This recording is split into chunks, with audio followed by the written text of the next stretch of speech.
Eyeballs being passed around. Cool. Don't know what you're chatting about. Let me just change that. It's gone to top chat. Live chat.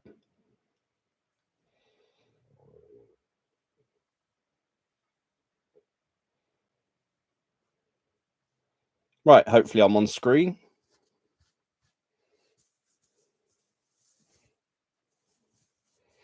I'm sure I won't wear this.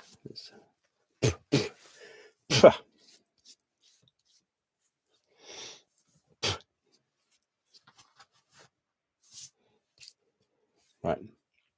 Now I've got a face full of fake white hair.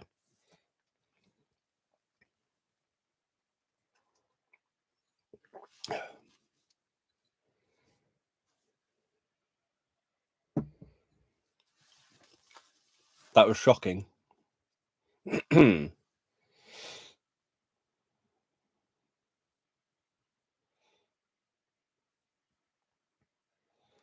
Yeah, I don't know what you've been chatting about. All I saw was eyeballs. Eyeballs being passed around.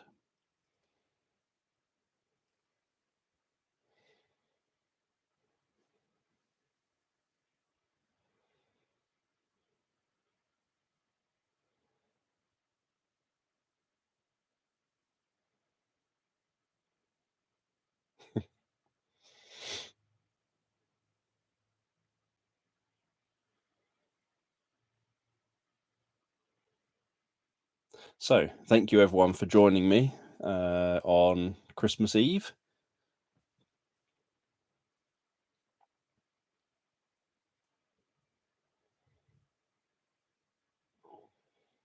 Using a webcam I've used before, but I think it glitches a bit occasionally, which irritates me. But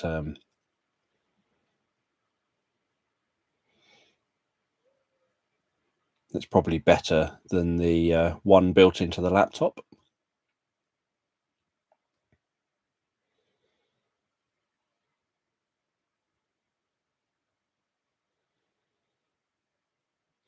Hello.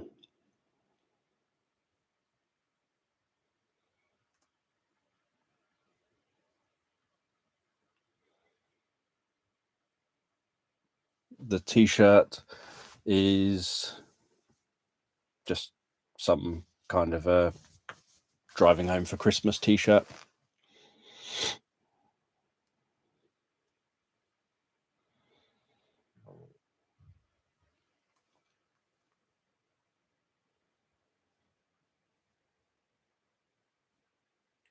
So, like usual, I don't have a specific plan at all.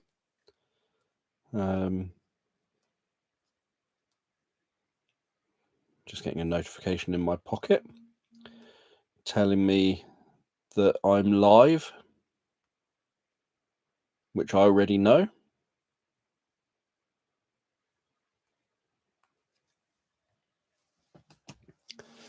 Move my phone. So yeah, happy Christmas to anyone who celebrates Christmas. For tomorrow, obviously. Yep, not going to sing Christmas songs.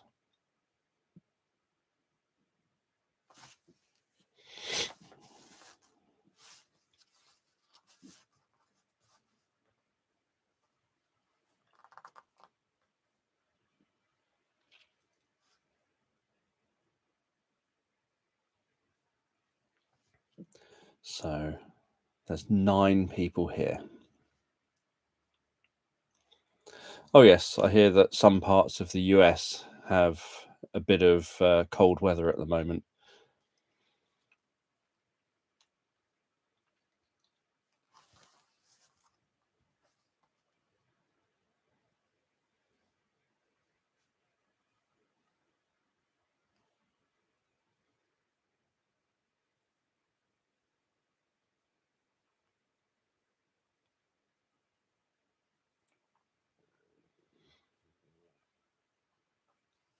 Yeah, I don't think I've seen any news reports or anything, but I have heard.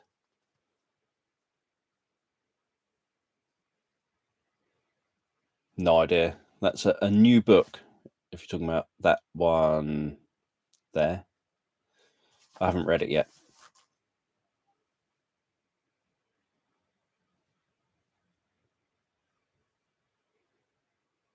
Don't really have any traditions. Just go to bed Christmas Eve, wake up in the morning, carry on eating chocolate. At some random point, cook food. Obviously, open presents as soon as we get an opportunity.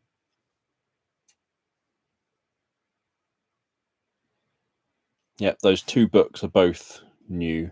That one and that one.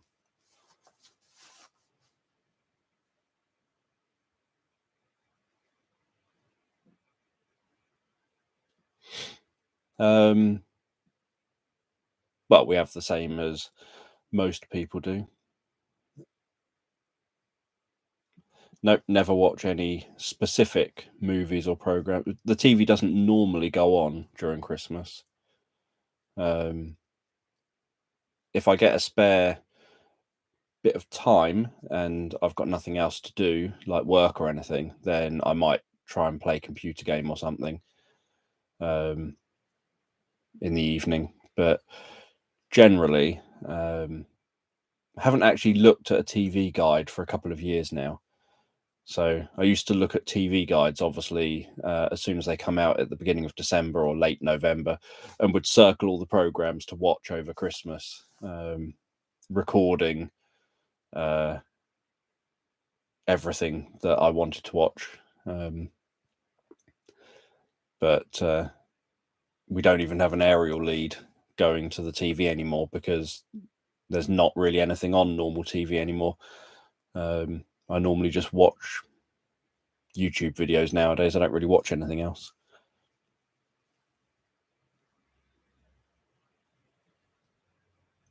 I would say it would depend how you define a Christmas movie. If a Christmas movie is a movie that happens, that the setting is Christmas, then it's a Christmas movie.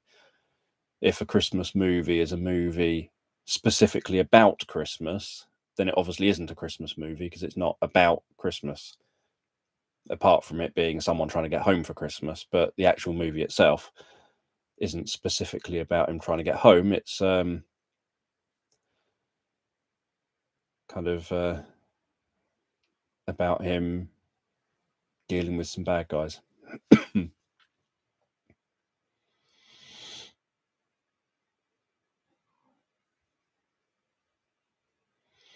Yeah, we still have a TV license, but we probably could get away with not having one. I think the only reason that we have one is that I still watch QI.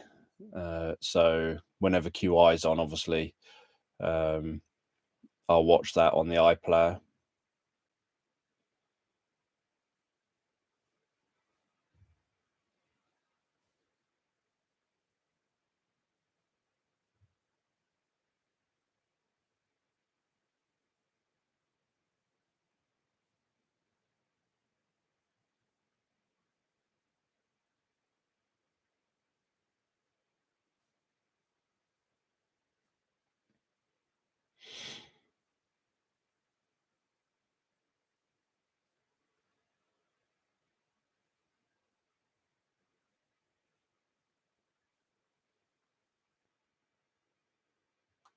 I don't think I've seen Home Alone for a very long time either.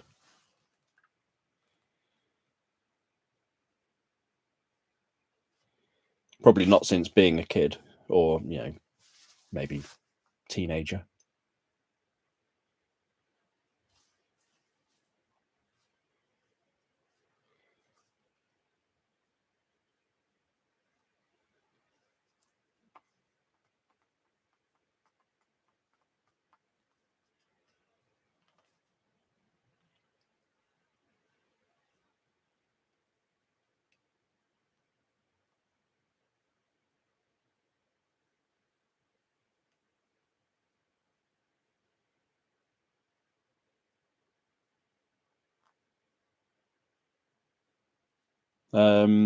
I don't think Hugh Laurie's in it. He may be. I don't know. I can't remember. It was that long ago that I saw it. I think it's got John Candy in it.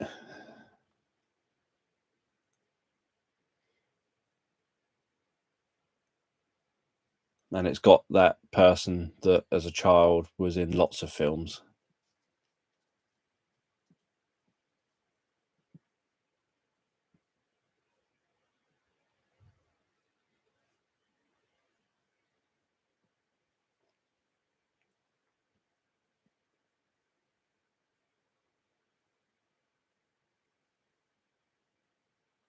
I haven't seen the a live action version of 101 Dalmatians either.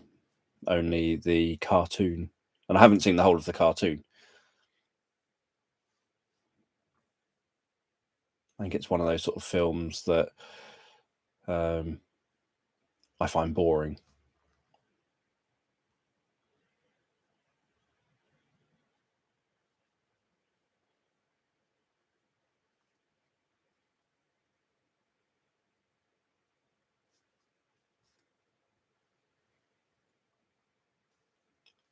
I think it's because it's got people in it.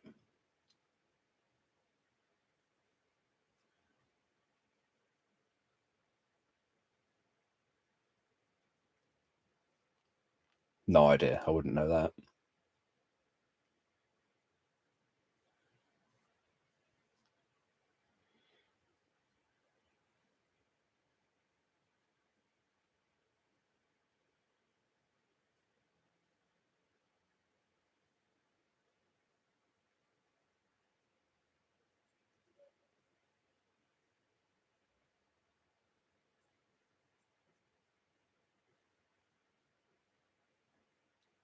I think for me, I like things, I don't know, normally the more unreal it is, the better.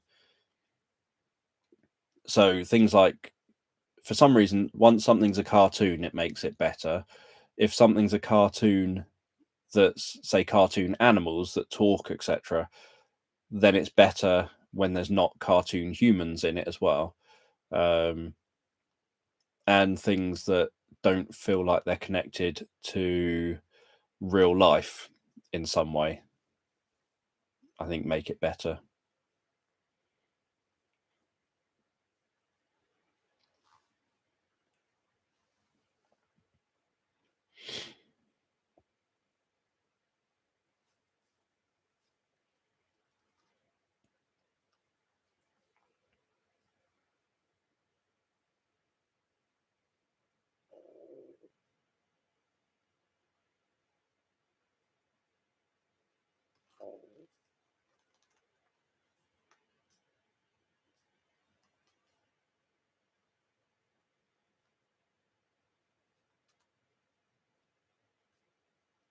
Although there's a lot of, I think, Disney cartoons, which I've just never really been a fan of.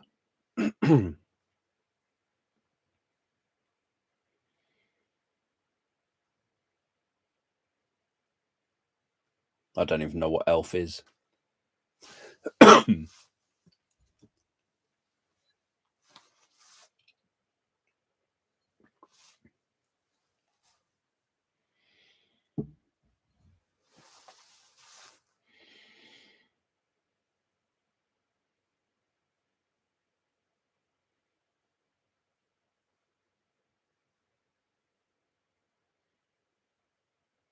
Yeah, I've never watched the whole of The Grinch either.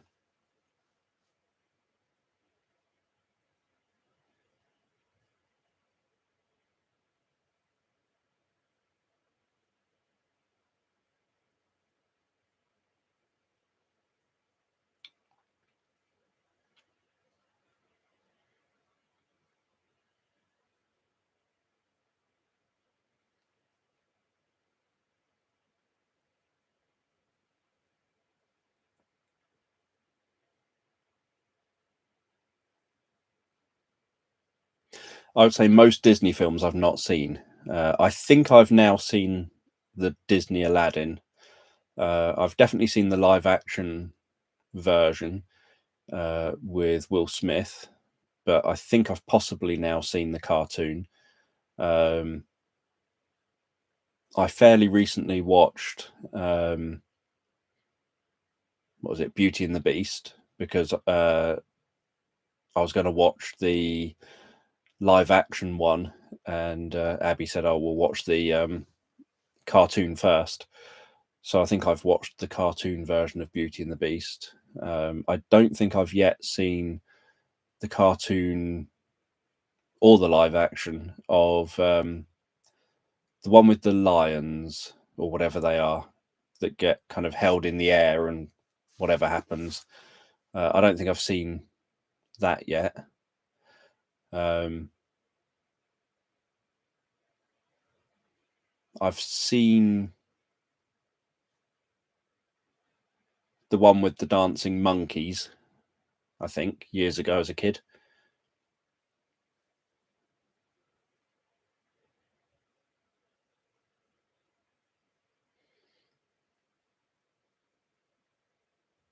Don't know. It depends what is being classed as Christmas programs.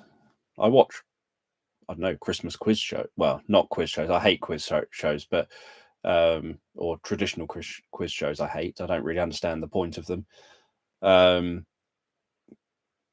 But I watch like the Christmas QI, but then I watch the non-Christmas QI. It just happens to be a Christmas episode, and I'll watch Christmas Lie to Me, or whatever it's called. Would I lie to you? But then I watch the non-Christmas one, so it's not because it's Christmas. I don't really know many. I don't think there are many Christmas films. I don't know. Love Actually, that's a Christmas film, I think. I've watched that. I think Love Actually is good. Tarzan, yeah, I think I've seen Tarzan, the animated Tarzan from the 90s.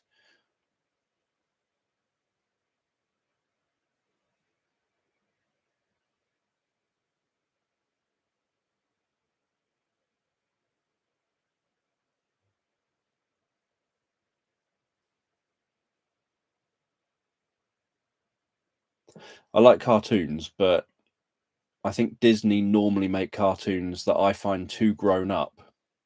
I don't know if that makes sense, but they just feel like like proper films, just animated rather than something that I can relate to. I assume that's what I meant. I know there's something in some film with lions or tigers or something where someone holds someone up in the air for some reason. I don't know any of the details, but I think I've still got Wrapped, the if it's Lion King, I've still got the Lion King live action film. I think it's still wrapped. I haven't unwrapped it yet since buying it when it came out. I haven't got around to watching it.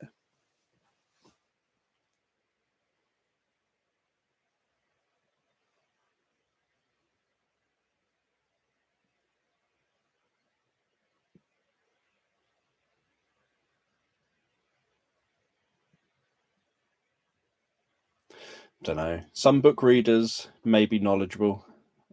It depends what you mean by knowledgeable. I know nothing about football, so if someone asks me about football, I've got no knowledge. Ask me about things that I know about, and I do have knowledge, probably like everyone.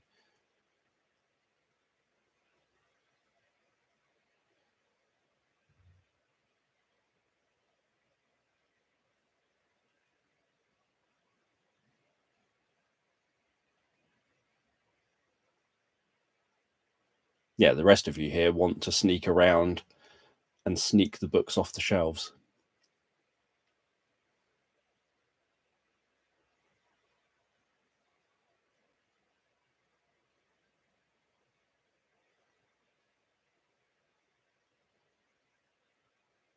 Yeah, but you normally have to warm up to asking about them.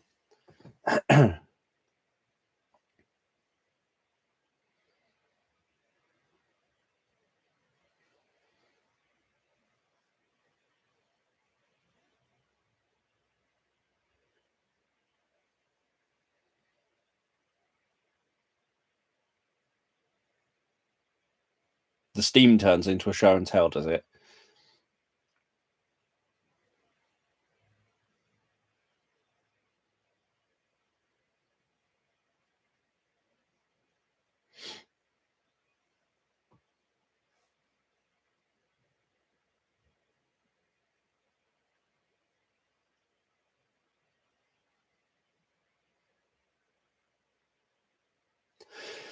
Oh yeah, some of you already know this, obviously. I tried making an AI version of a story, um, and yeah, it took a very, very, very long time to make an AI story. It wasn't a quick process. It's not something I would do that often. It was just something I was curious about, curious to know how AI would create the story. Richard Bandler says that NLP was created so that he could do hypnosis without it being called hypnosis. Obviously, hypnosis itself doesn't need what could be termed an induction, and frequently isn't done with an induction, unless you're kind of formally trying to do that. But yeah, the NLP is essentially, Richard Bandler described it as the study of excellence. So neurolinguistic programming is supposed to be saying, right, how do people who do stuff really, really well, how do they do it? What's their way of thinking about things? What's the behaviors they do? What are the language patterns they use? You try and get the process for how someone excels at something, and then you turn that into a structure that you can then copy. So NLP isn't hypnosis at all. And when I've been asked by lots of predominantly conspiracy theory type people, if I can reveal the NLP that politicians are doing or whatever organizations are doing. And I always point out they're not doing, it's not NLP they're doing. What you're describing are hypnosis techniques. So it'll be like that politician was using these specific hypnotic techniques, not NLP. But for some reason, among conspiracy theory people, it always seems to be, look at the NLP that this person's used, look at the NLP that that person's used. But all NLP is the study of excellence. It's, so for example, they modeled Virginia Satir, John Grinder and Richard Bandler modeled Virginia Satir about how she does therapy, and developed ways of, approaches to doing different therapeutic stuff around modeling Virginia Satir. They modeled Milton Erickson around how he did hypnosis, so that you can then do hypnosis similar-ish to how Milton Erickson did hypnosis. They've modeled Robert Dilts, modeled Albert Einstein, so that you could then think in a similar style to Albert Einstein. Modeled Nikola Tesla for the same reason, so you can think in a similar style to Nikola Tesla. Modeled Walt Disney's creativity process, so that you could take on how Walt Disney would be creative. So the NLP part is literally just, this person excels at this. How do they do that? Let's learn how they do it so that I can do it. Let's uncover the structure of this so that I can then do it instead, or myself. And so that's all NLP is. And so you get things, for example, like techniques like the fast phobia cure, where you use NLP and you say, okay, these people that once had a phobia, who now don't have a phobia, what do these people do that's meant that they went from having a phobia to not having a phobia? And you talk to people who've had a problem and then not had the problem, and you say, what did you do? You get the process, you get the structure from them of what they do. And Richard Bandler talks about this and says people reached a point where they said, well, I kind of looked at it and laughed and thought it seemed really ridiculous. How could I be scared of that? So he thought, right, you looked at it, so you're dissociated, and you laughed, so you've changed your state. You're looking at it from a different state of mind. And so you then piece together, right, this is the process that person says they went through to just naturally overcome having their phobia. So you then talk to someone else and you find out what's their process, and they tell you perhaps a similar type of process. So you then write down their process, and then someone else, and you write down their process, and you end up realizing there's similarities between all the processes. And then you create a structure from those similarities, try it on, see if it works. And if it does, great. And you can refine it. So for example, with Milton Erickson, you could think, right, do I have to always be really vague, because Milton Erickson was often very vague at the end of his life? Well, no, he just had to be very vague about certain things because of his frailty, and he was limited by certain things that he could do just because of his situation. But when he was younger, he did very different types of hypnosis because he was more capable of doing certain different things. So NLP technically isn't hypnosis, it's just the study of how people do things, what their thinking is, what their behaviors are, what sort of things they tell themselves, what their beliefs are, and then creating a structure or a process from that that you can then apply so that you can do what that person does. So, for example, you could do an NLP golf strategy if you like golf. You could find out what, say, Tiger Woods does for his strategy for playing golf, and you break down his strategy, and then you try it on, and you think, okay, so if I follow these steps that are how he does golf, then hopefully I will be able to do golf better than I can do when I'm not following that strategy. So that's all NLP is, rather than it being hypnosis. But the process of absorbing yourself in these strategies obviously is hypnotic. And Bandler said, the reason for creating NLP was so that we could do hypnosis without calling the thing hypnosis. I'm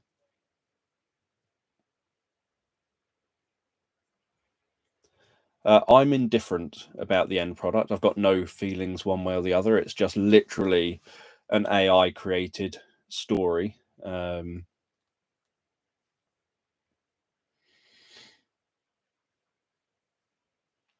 So, as I say, it's something that you have to have a certain level of. So, when you're creating, I used Chat GPT or whatever it is. I can't remember what it is now. To create it. And so, what you do is you say, create a story based around this, and you give it a brief idea of a story. What I did was I said, create a synopsis, or I can't remember, create a description of a story, and I used a random word generator thing, obviously my storytelling tool, and just said, create a story about whatever the first word was. It was flowery thing. Can't think, whatever the flower is. It was a flowery thing. So I said, create a story around this flowery thing. And so the idea is you're going to be finding this. The first story it came up with, it came up with something. I then took that description. That's it, lotus. So I said, create a story about a lotus flower, because that was the first word on my randomly generated words sort of list of words. So I just said, create a story about a lotus flower. And I think I said in the style of, I didn't know if it would make a difference saying this, but I think I said something like in the style of Lewis Carroll or something like that. And so it then created this paragraph of a story, the description, which is the description I've used. I just copy and pasted that description. And then what I did was every line or sentence or paragraph that it gave me, I fed that back into it and said, create a story from this sentence. And then it created a bit of story. And then I would say, right, now create a story from this next sentence. And then it would create that bit. It started constantly doing a very high level of repetition. So it would keep coming up with exactly the same kind of phrases and everything. And that was irritating me. So after a bunch of doing this, I then thought, right, let's just start this bit again. And so I fed it all in, but this time I put something along the lines of write this using a lot of descriptive language and no repetition. And again, I didn't know if it would make a difference me saying that, but that's what I sort of fed into it, and then left it to then write the next bit. It would only write about 300 words or so at a time. So it would then write the next bit. Every time it would try and end the story. So even though I would say that this isn't the end of the story, every time it would say, and then you found the lotus and everyone's happy ever after, kind of thing. Not that's my words, but it would wrap up in the last sentence saying you found the lotus and you're really happy that you've done that. So I would ignore that last sentence, but keep feeding into it the next bit of the description. Or if I wanted to stretch out the paragraph a bit, because I wanted it to be something that when I read it was going to be about 40 to 50 minutes long. So I knew it needed to be about 6,000 to 6,500 words long, and it had to be done in 300-word chunks because that's all it would feed me. So sometimes I'd think, right, I want you to keep telling me more about this. So I would take the last sentence it gave me, other than where it says, and that's the end of the story. I would take the last sentence it gave me and just feed that in and then just say continue, and then let it give me more writing about whatever it is. And so that's kind of what I did over and over and over and over and over again until I got to about 6,000. It's saying that I'd passed 6,000 words worth of doing that. And it took me all day to do it, but it was kind of, well, it gave me a story, and that's what I read, and then turned into the AI story. I saw an NLP comment somewhere.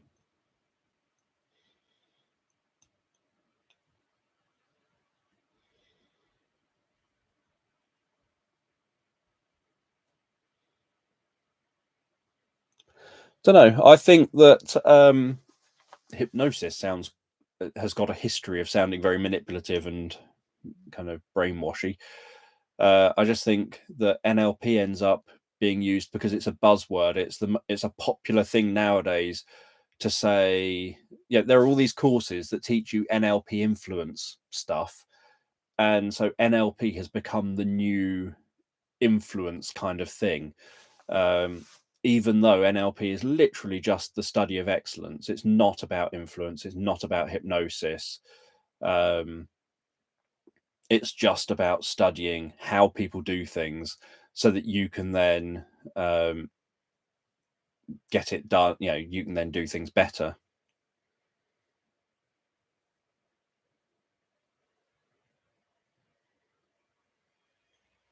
What the AI is good at is if you want something very, very, very, very short. So if you're doing poetry, I suspect it would probably be good. If you're doing fairy tales that are maybe 2 or 3 minutes to read, so maybe 300 to 600 words maximum, then it does okay. But the second you get longer than that, at least the AI that I've used, if you get longer than that, obviously I haven't tried any of the paid options, and the one that I've tried, the Chat GPL or GPT, whatever it is free to use. Anyone can just go and use it and type whatever you want, and it'll answer. People have done coding using it, so you can ask it, how do you code whatever? How do you do this in this code language? And it will then just tell you the code you need to do. So people have created whole programs where they've just said, how do I do this? Right, now I've done that. How do I do the next bit?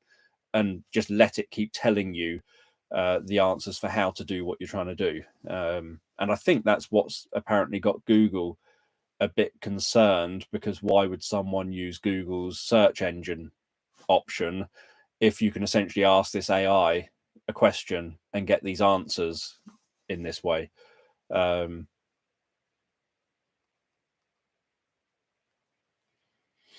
But yeah, essentially all these AIs, all they've done is they're non-judgmental generally. They just have access to, at the point they were programmed, they have access to all the information they were loaded with at that time, which is pretty much all the information on the internet that's free to access.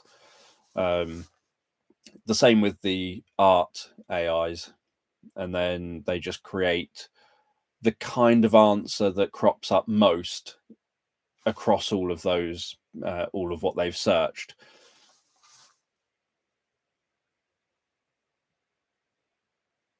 Yeah, they are very good at things like creating papers, because it won't use anyone else's wording specifically, but it will just go and create. So if I said, write a paper on the use of hypnosis for weight loss, it would create a paper on the use of hypnosis for weight loss, and you'd have to fact check it because it's going to base its facts on what it's found from searches, and that may not necessarily be accurate, so you'd have to still fact check it, but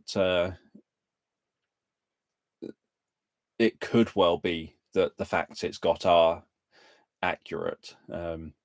If they're not accurate, you can fact check it, find that out, and then feed back into it the correct facts and ask it to write based on these facts that you found.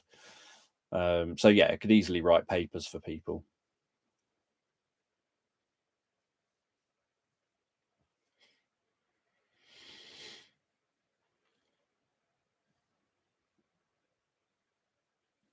Yeah, Twitter had an AI, and it worked exactly the same way, that it goes through all the information, and the AI for Twitter was to try and appear like a normal human being. And so what it had to do was try and give the kind of responses that normal human beings, in that case, normal Twitter users, give on tweets. The trouble is, a lot of Twitter is full of hate. And so the AI became this hate-filled, anti-Semitic, very unpleasant AI they had to shut down because it just became so negative, because it was learning from tweets that are on Twitter to learn this is how a human is supposed to react when you're a Twitter user. And so it became a typical Twitter user, which unfortunately isn't a particularly nice person.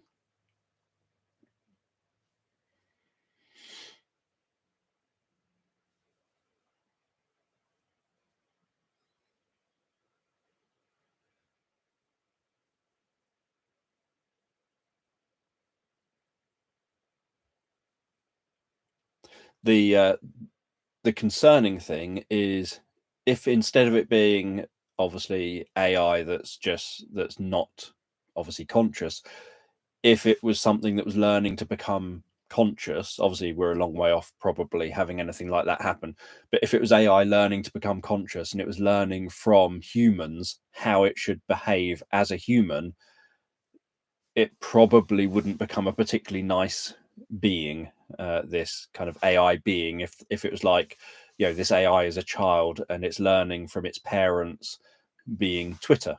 It probably wouldn't be a particularly nice child.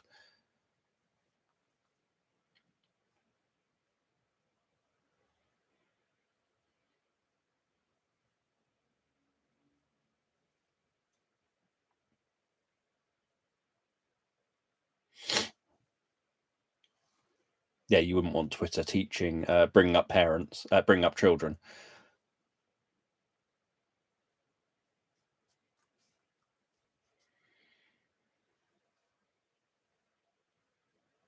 One good AI movie, is, I can't remember the name of it, but most people I think have seen it because it was very popular. But is the one with the girl in where the person gets taken to see the girl and has to decide whether he can be convinced whether she's kind of sentient or not. And it doesn't work out very well at the end. Can't remember the name of the film though. Very, very sort of well-known film. Seems everyone has seen it.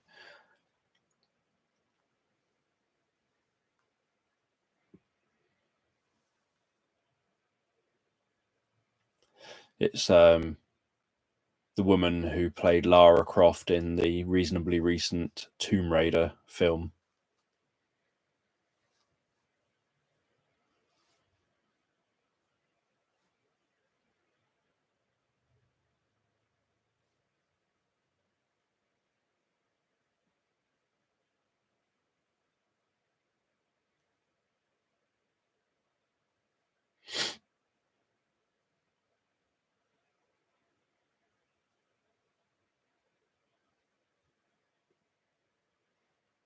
Don't know. Um, the Tomb Raider film was from a couple of years ago. I can't remember how long ago. Maybe 5 years ago. I'm not very good with time. So to me, it feels like it was only a couple of years ago, but I'm relatively confident it was pre-pandemic stuff.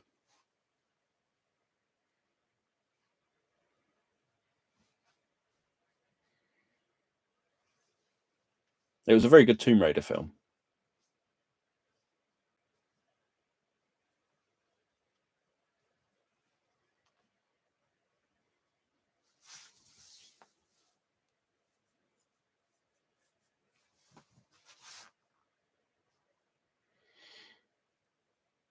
Yeah, I used to play Tomb Raider growing up as well.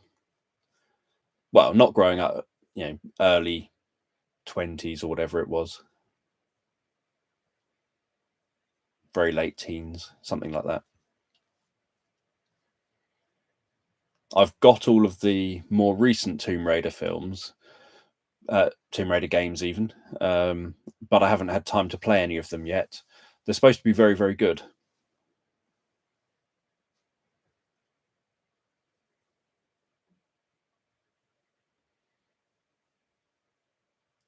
Yep. Kind of, it's not a rushed video, but it is a rushed video that's just come out on the Mind Changers. It's rushed in the sense that I've spent a very long time working on it, and everything that could go wrong did go wrong in the production of the video. So by the time I got to I just have to release something, I just thought, no, it's just going to have to be this now. So what the video is not at all what it planned to be. I haven't even watched through it to check that it's all okay. All I've done is made it and then pressed to process it, and then instantly just thought, right, it's processed. It's told me it's processed. Get it uploaded, get it scheduled, because it has to go live at 8 o'clock. So I haven't even watched it to double check that it's all okay. I literally just kind of rushed it out. But obviously, initially, I was in it, filming me and trying to do transitions and different bits and pieces in it, and everything just wasn't working. So yeah, it's ended up largely pages of writing with me talking over it.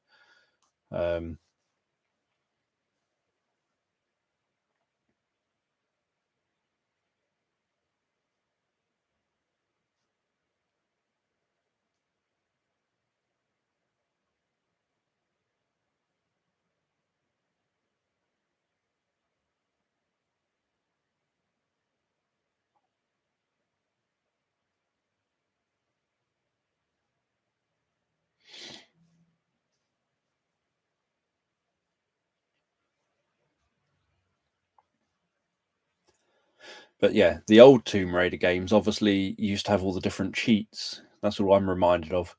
That back in those days, for those of us who are old, who remember the olden days, computer games used to all have cheat codes and combinations you could do, like up, down, left, right, BA start, and all that kind of stuff. Whereas you don't get any of that nowadays. Games don't have cheat codes, really, to my knowledge. I haven't played a game with a cheat code or with a code, combination of buttons and things, probably for a good decade or more. Whereas back then, it was just kind of the done thing that you'd scour magazines and you'd have kind of the talk among friends trying to find any of these cheat codes and combinations of buttons, and then you'd hear about legendary cheats that if you can get this one to work, then this kind of thing happens or whatever. The one in Tomb Raider was, I think that there was one going around saying that Lara Croft went topless if you could do a certain combination of buttons. And it was a myth that actually didn't exist, but obviously had people spending hours and hours and hours trying to get the button combination to work. But yeah, you don't get that nowadays. And then you've got, I think my favorite cheat code was for the second Torok game. Beware Oblivion is at hand. Nice, easy to remember sentence. And that was the master cheat that unlocked all of the cheats in the game. So you had all the weapons and infinite life and everything.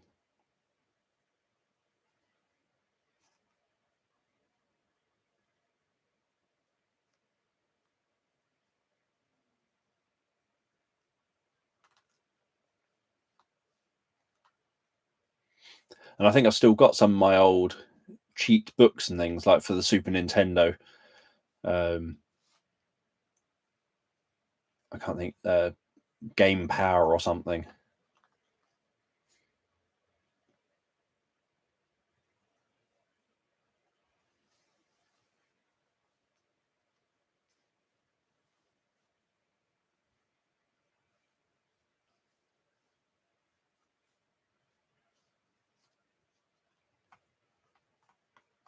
And I still play, obviously, retro games. So some of them I still use cheats for.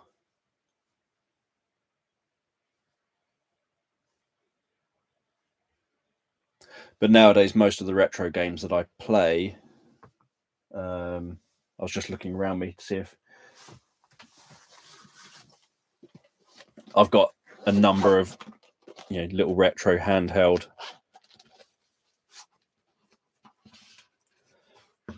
devices, like the RG 353, which is a cool little purple device.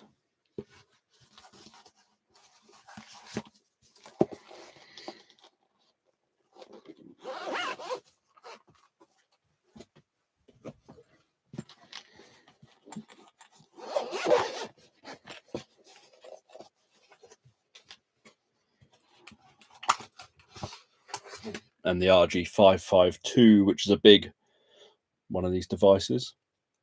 You can see my noteboard of videos.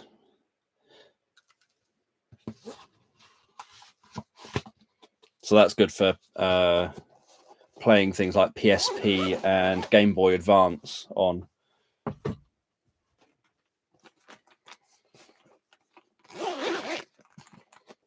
Always ends up as some kind of a show and tell. And then obviously I've got an original PS Vita to play PSP and PS Vita games on.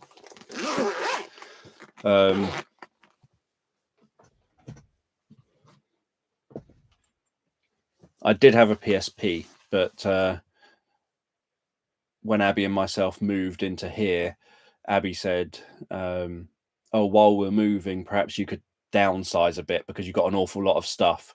So I got rid of my PSP and my PSP games to give them to Graham at the time.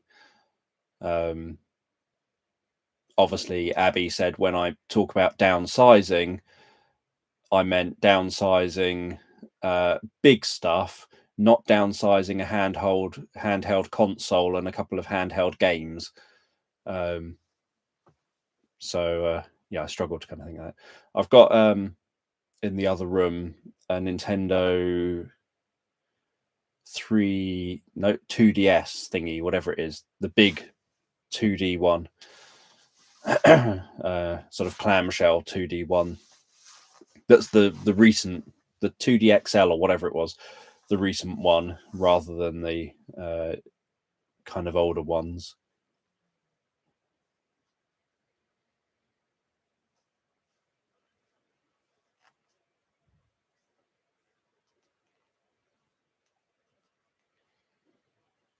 And I've got a spare an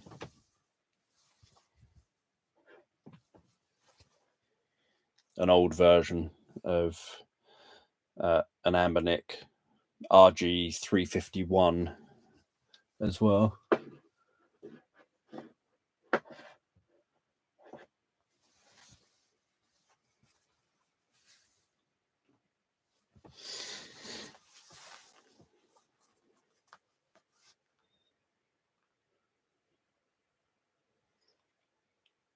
But yeah, I'm not very good at downsizing, as you can probably tell from my books. So whenever I've been asked to downsize, I always end up getting rid of the like when I downsized my DVD collection, I think I went through all my DVDs and got rid of about 13 or 14 the first time I downsized, and was told that's not really downsizing.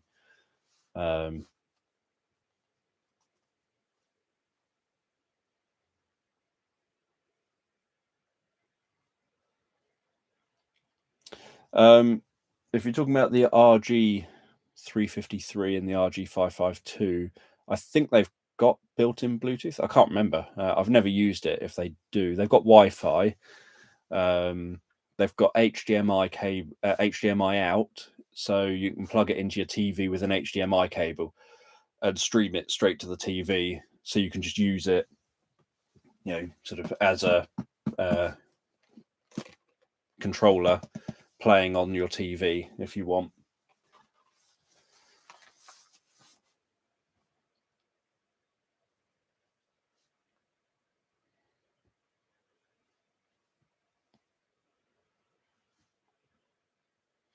But I quite like, obviously because of being old, I quite like retro games, like NES games, SNES games, Mega Drive games, Master System games.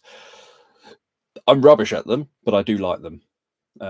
So I've got Alex the Kid on my PlayStation 5. Abby's got Alex the Kid on her Nintendo Switch, and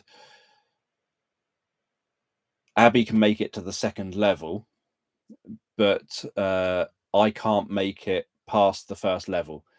I run out of lives every single time I try and make it. I last time played it with infinite lives, thinking there's no way I can not make it past the first level if I've got infinite lives. And after lots of hours of trying, I still didn't make it past the first level. So I just gave up. And then thought, how on earth did I, when I was like 7, manage to play Alex the Kid without, any significant problem? It's weird. I'm sure computer games have. Yeah, you didn't used to have infinite lives and things back then, and yet you seem to be much better at them than you are nowadays. Buffering, buffering.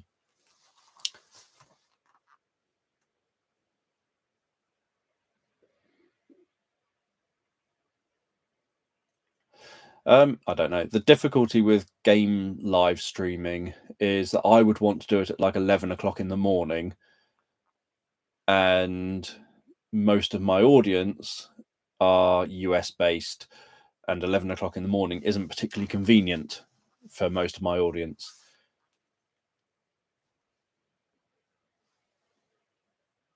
It's like doing these streams. I'd rather do it at 11 in the morning rather than this time at night. But no one would be awake and no one would be watching. So I just have to do it late at night. But the game streams are a lot of hassle and a lot of hard work, because I have to take the laptop through to the front room, set it all up, which means unplugging everything in here, set it all up, plug the TV into the laptop, set all that up, get everything in the way. It's then all in the way of Abby as well, and it's taking up the TV just so that I can play something.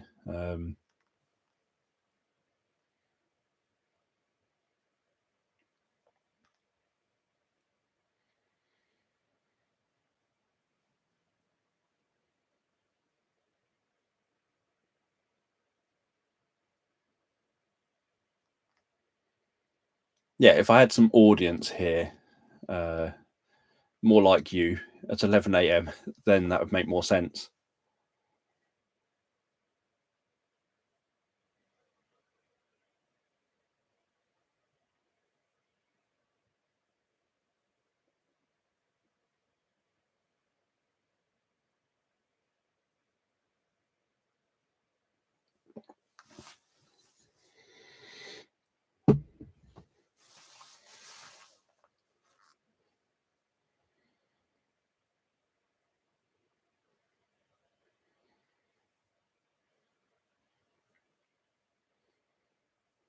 Five a.m. your time.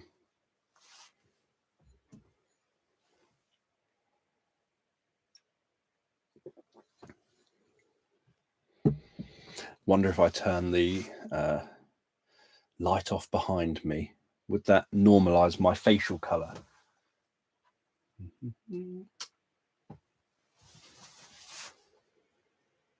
Ah, now it treats me as too bright.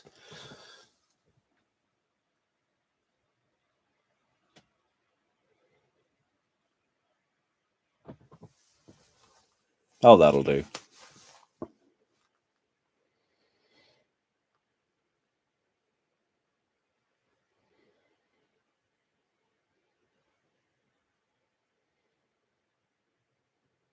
Yeah, I'm definitely not too bright. Just have reflection on me now. That's inconvenient.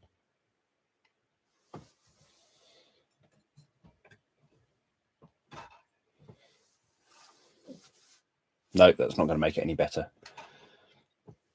I'll just have to have a bright forehead.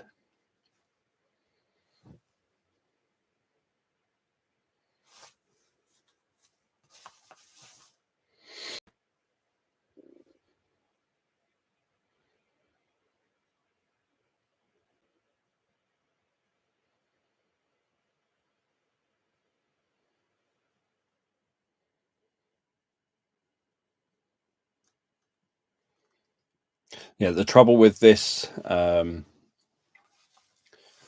webcam, apart from it glitching, which is irritating,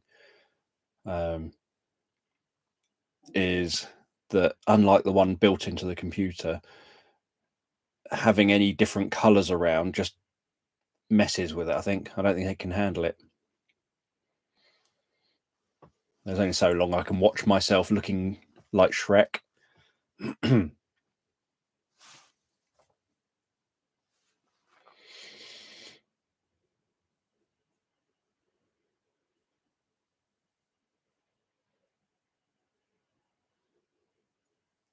I used to have a Game Gear. So my first handheld games console was obviously a Game Boy. That was, I think, Christmas 1989 or something, that I got that. And I really liked the Game Boy, apart from the fact that because it didn't have a backlit screen, it was really, really hard to see what you're doing. And then I think I got rid of my Game Boy to get a Game Gear because of it having the backlit screen. But then I didn't like the games on the Game Gear. So I liked Sonic and I liked Columns, but most of the other, there wasn't as wide a range of games for the Game Gear that I liked compared to the Game Boy. So I then got rid of the Game Gear to go back to having a Game Boy again. And then I think I got rid of the Game Boy to get a Game Boy Color. And then I got rid of the Game Boy Color to get a Game Boy Advance, which I've still got somewhere. But none of them have backlit screens, which makes them very, very hard to use in a lot of different conditions. You can't just like sit in bed and look at and use it. Yeah, I had a Tamagotchi as well. I think it died.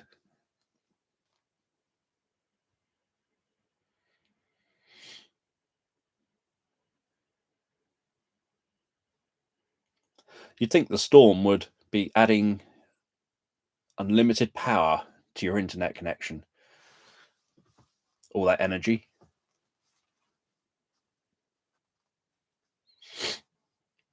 Yeah, Abby's got technically two switches. I bought her the Switch Lite, and she obviously got very into playing Animal Crossing, and then I think a year later or whatever, I got her the Nintendo Switch, the proper sized one.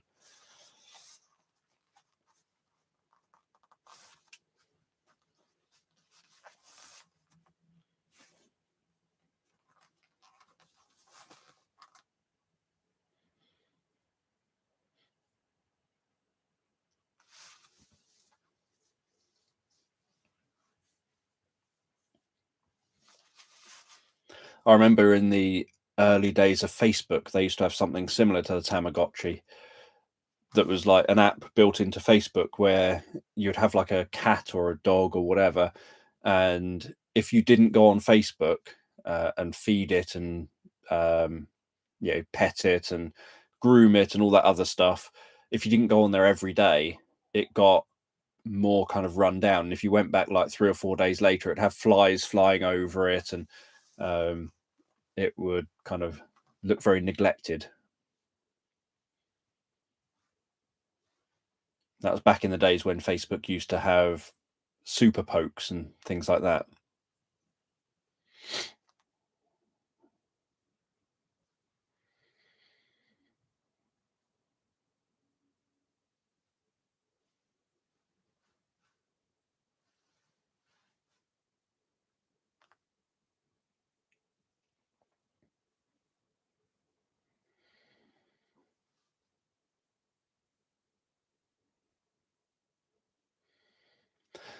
Um, I don't know. I assume that Christmas is in Animal Crossing.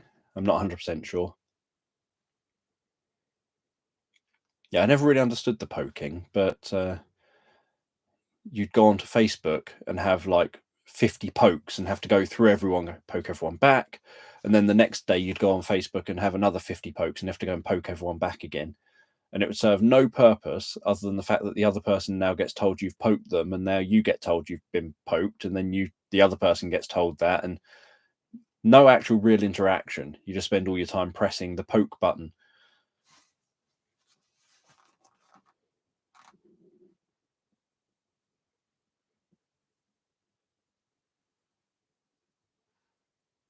And constantly doing weird quizzes, like, where other people you're friends with would take the same quiz, and it would say you're this percentage similar to that friend of yours who answered this quiz with these answers.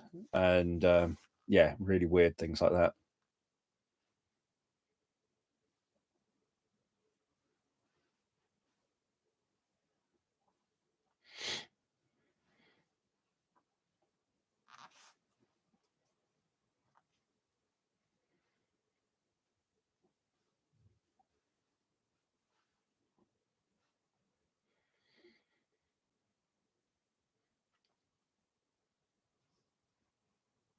But yeah, it's I don't know. The good thing about Facebook back then was at least it felt more kind of free.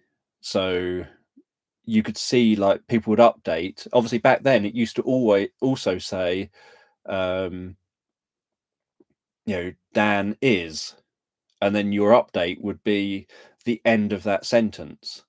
But when you then look back, like if you get the on this day 15 years ago, you posted this, the sentence no longer makes sense because it doesn't have the Dan is thing. So it would just be things like the word smelly or something. It's like 15 years ago, you posted the word smelly. No context, just posted the word smelly. But obviously, when you remember back 15 years ago, it said Dan is, and so you just put something stupid.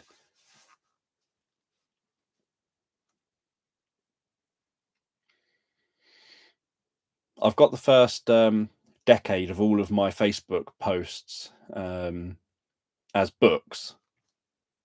Obviously, I'm sure everyone else has done that as well anyway, but I obviously got them all as books uh, for, I think, 2007 to 2017 or something.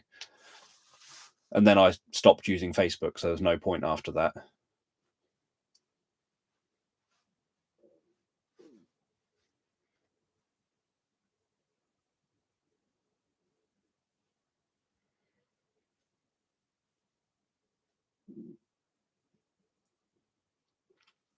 but mine would either be stupid things like Dan is smelly, or they'd be things like Dan is wondering whether you're reading this, wondering whether I'm wondering whether you're reading something you're not wondering about what I'm doing right now, or some weird kind of sentence that makes no sense.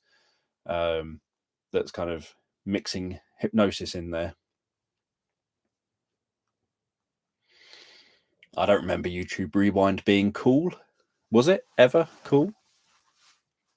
I remember it being the reason they got rid of the dislike button, even though they say that's not the reason they got rid of the dislike button, given that pretty much all creators have said they couldn't care less about the dislike button. Especially given that creators still see if you dislike their video. So if someone dislikes my videos, it still shows to me that the percentage of people that have disliked my videos, which means it's not for my benefit, because I know that people are I can still see it. So if it's supposed to be for my mental health, then I can still see it. The only people who don't know how disliked a thing is are the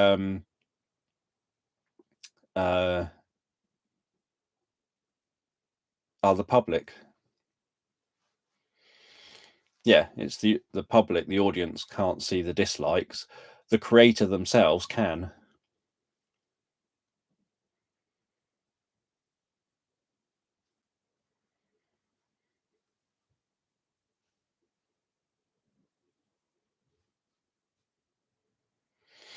Obviously, part of YouTube's argument was that there would sometimes be people dislike bombing videos, which means that it could be a perfectly acceptable video that people might like, but it's got so many dislikes intentionally that then people choose not to watch it, even though it's a perfectly good video.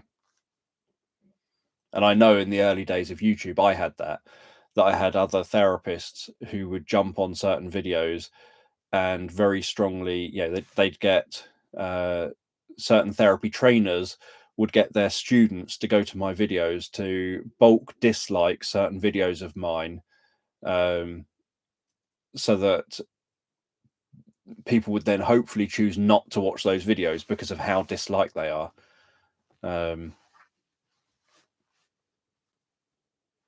Obviously, those trainers have either moved on and they do other things now and they don't care about YouTube, or they've joined YouTube themselves and posted stuff on YouTube themselves now.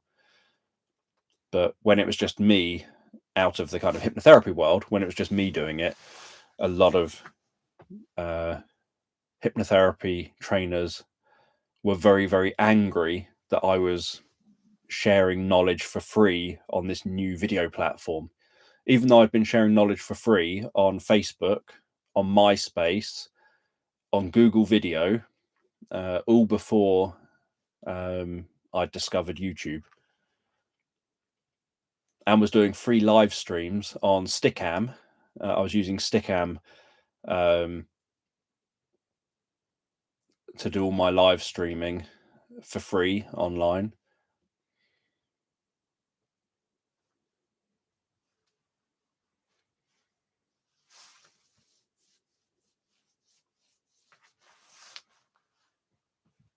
MySpace is still around. I haven't been on it for a few months, but mainly because I went on it when they sent me some notification about some update they did. And I thought, I haven't looked at it for a year or something. I wonder, or 2 years or something. I wonder what's on there now. If it's easier to navigate. And no, they've removed everyone's stuff. All those people who had old accounts.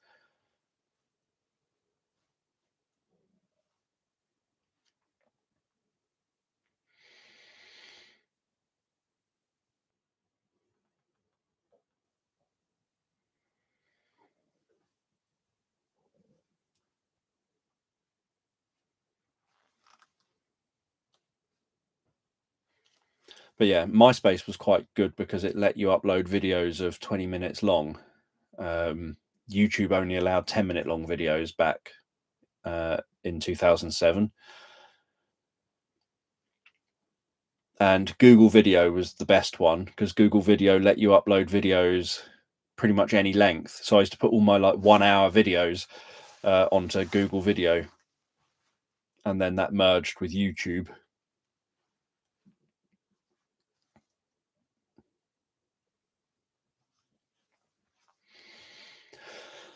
Yep, I preferred the 5-star system as well.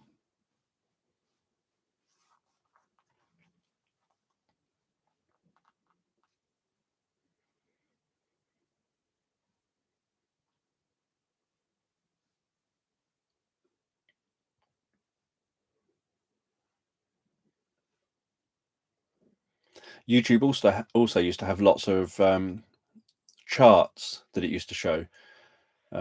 So at one point, I was regularly in the top 100 of education channels and how-to channels, and reached, I can't remember, something like number 11 top guru or something on YouTube for my hypnosis and psychotherapy videos back in those days.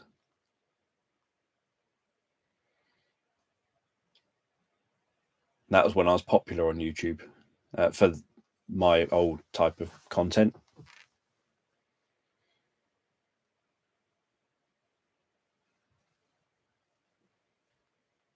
Yeah, it never explained what it meant by saying that you're a guru.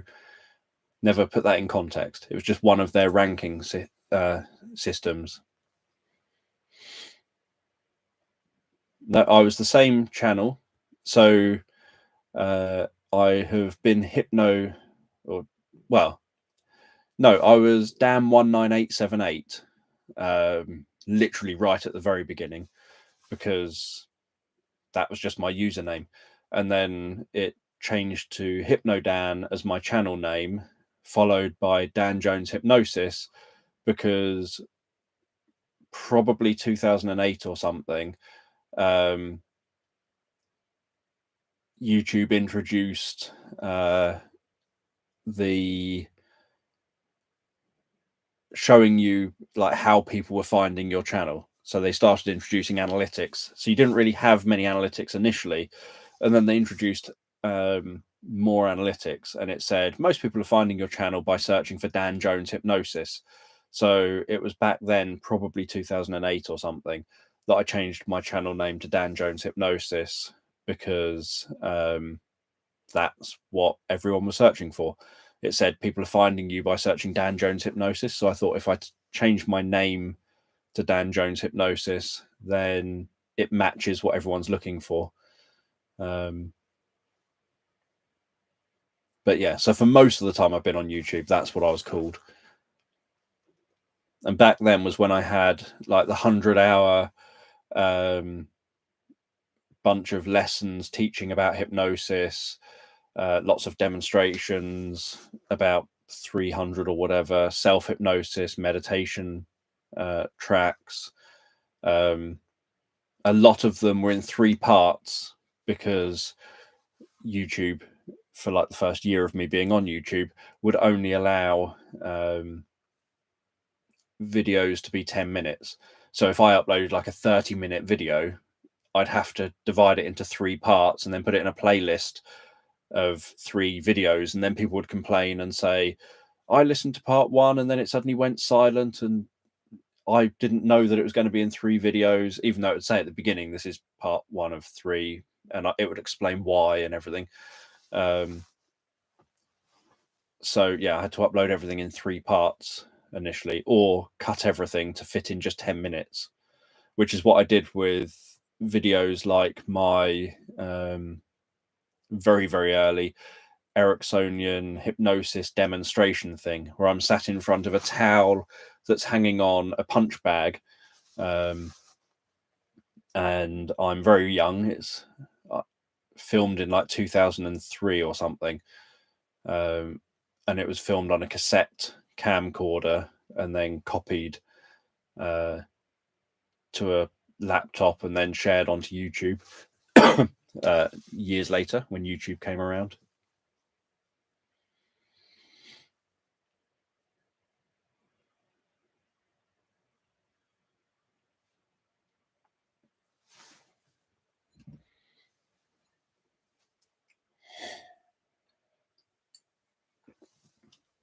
Yeah, people do struggle with instructions.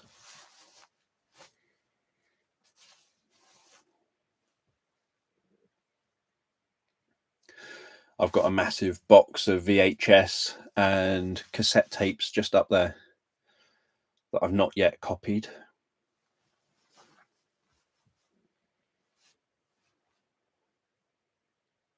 I have had a bit of a cold over the last 3 days or so. So all the talking means I just need some water from time to time. It hasn't been too bad. It's just been mildly irritating. And in that time, I have recorded it started on the day that I recorded the AI track. And since then, I've also recorded a couple of other tracks. I can't remember, may have recorded the Christmas one on the same day. I can't remember whether I did or not. And I'm just trying to have a look. I think I recorded the Christmas one on the same day, the Christmas cabin one. And I think I recorded the Mind Changers video on the same day as well, the audio for it, or the day after.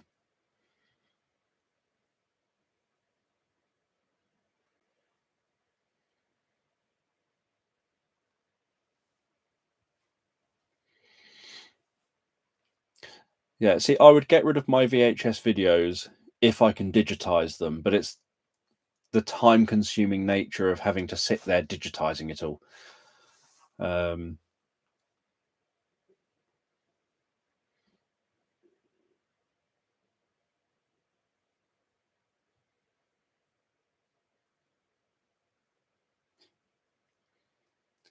It's also my date of birth, because I'm highly creative, and so when it's create a username that no one else has, you just think, my username, that'll be my name and my date of birth. No one would figure that out. I'm not just the 19,878th Dan who wanted the name Dan.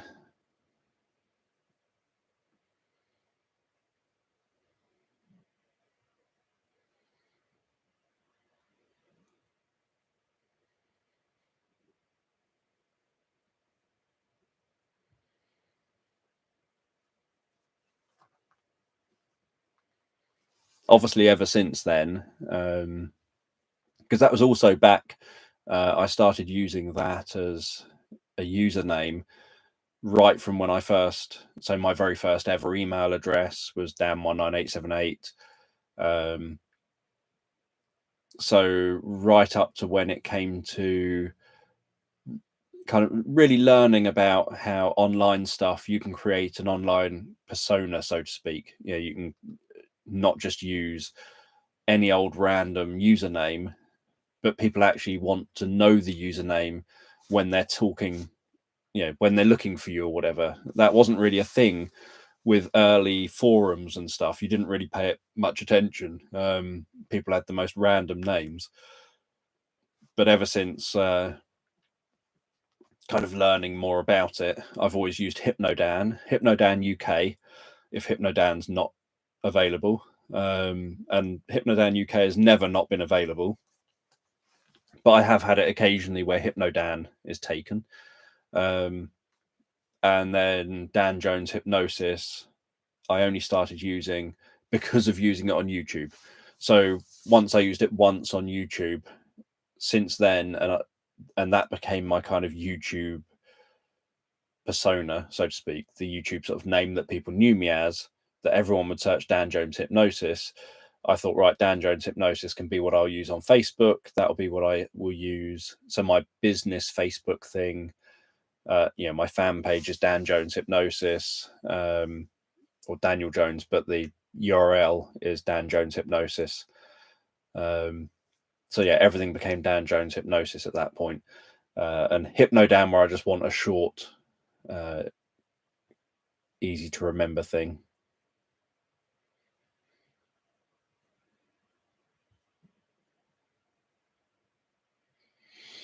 But yeah, there's at least one other Hypnodan probably a couple of other Hypnodans, but it's annoying that there's at least one or two other Hypnodan people who choose to think of themselves as a Hypnodan.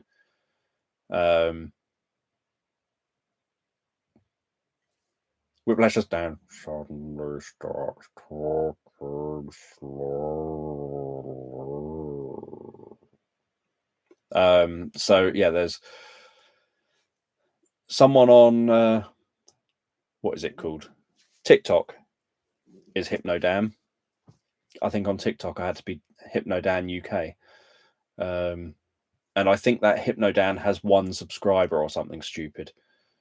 So there's a couple of places where there's people as Hypnodan, so I can't be Hypnodan, and yet they're using they've got nearly no followers and they're using it.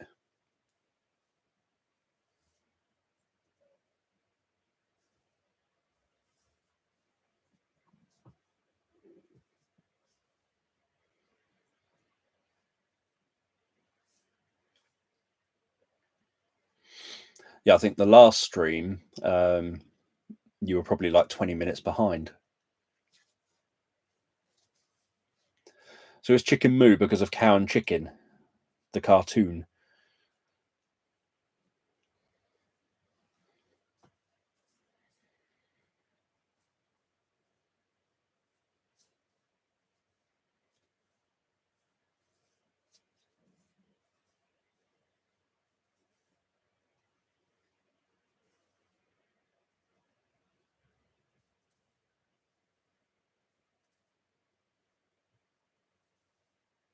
Oh, that was because you paused it.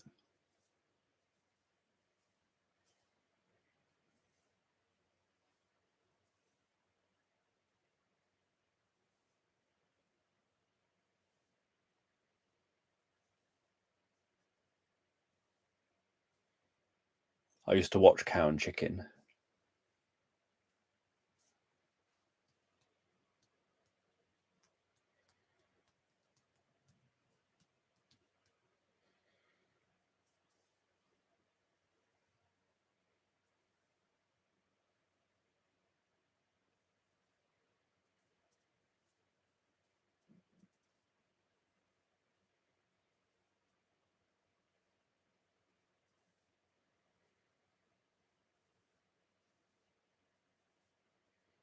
We had a nightclub nearby. We still do have a nightclub nearby, I think, called Tiger.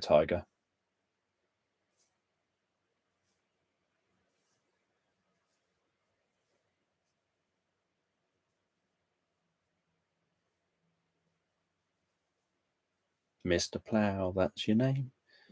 That name again is Mr. Plow. I've got Mr. Plow shoes.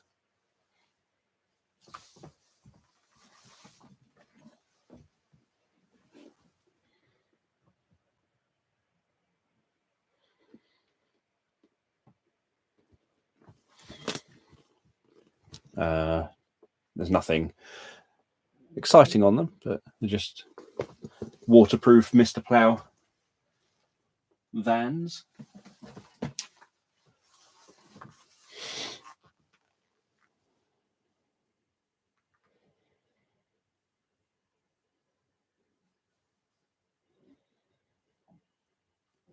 Yeah, unfortunately, I don't have a Mr. Plow jacket.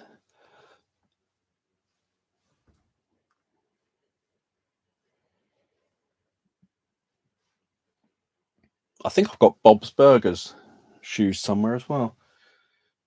I think they're by the front door, though.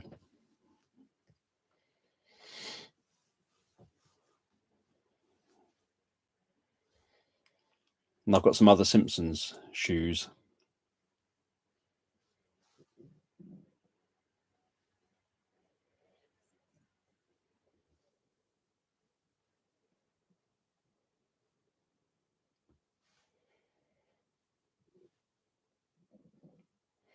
Yeah, they're Simpsons shoes.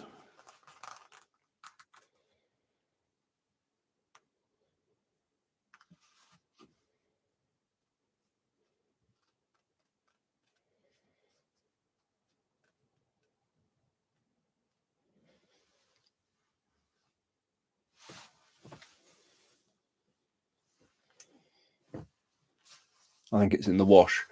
But I've got a Simpsons Christmas T-shirt that I was wearing yesterday with Homer Simpson all stressed, wrapped up in Christmas lights.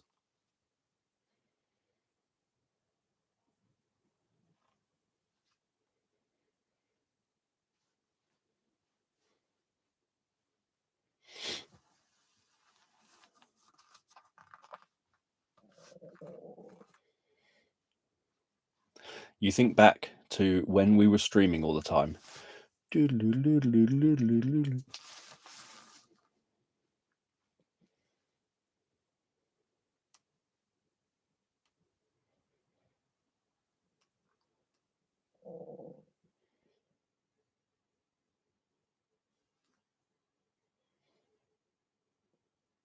Yes, because obviously through late 2019, pretty much all of 2020 and half of 2021, I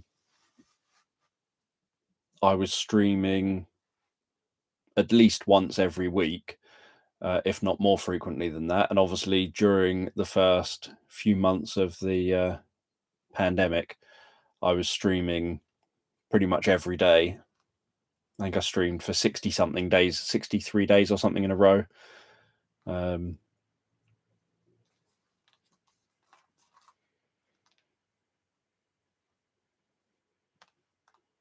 Obviously, I lost a lot of subscribers doing that, though.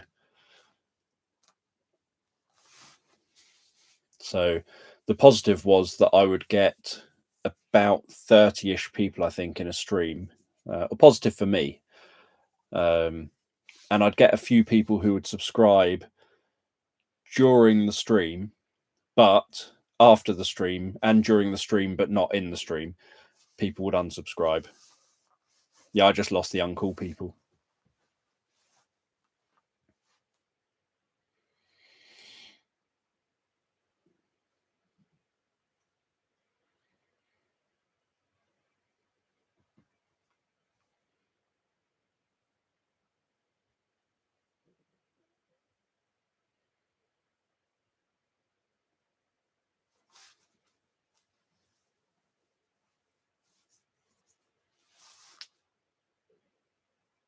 Yeah, fortunately, my first time popping into one of the streams wasn't by accident.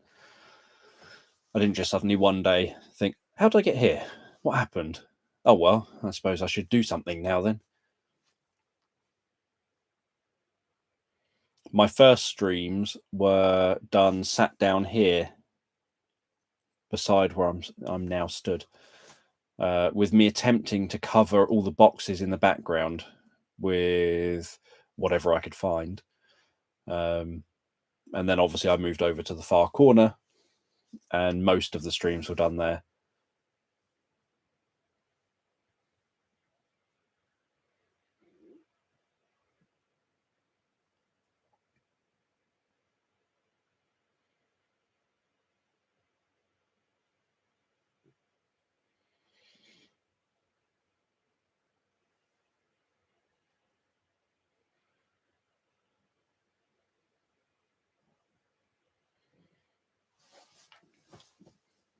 Yeah, there were a few regular people who I think discovered the streams or discovered me because of the streams and then liked the streams that were taking place.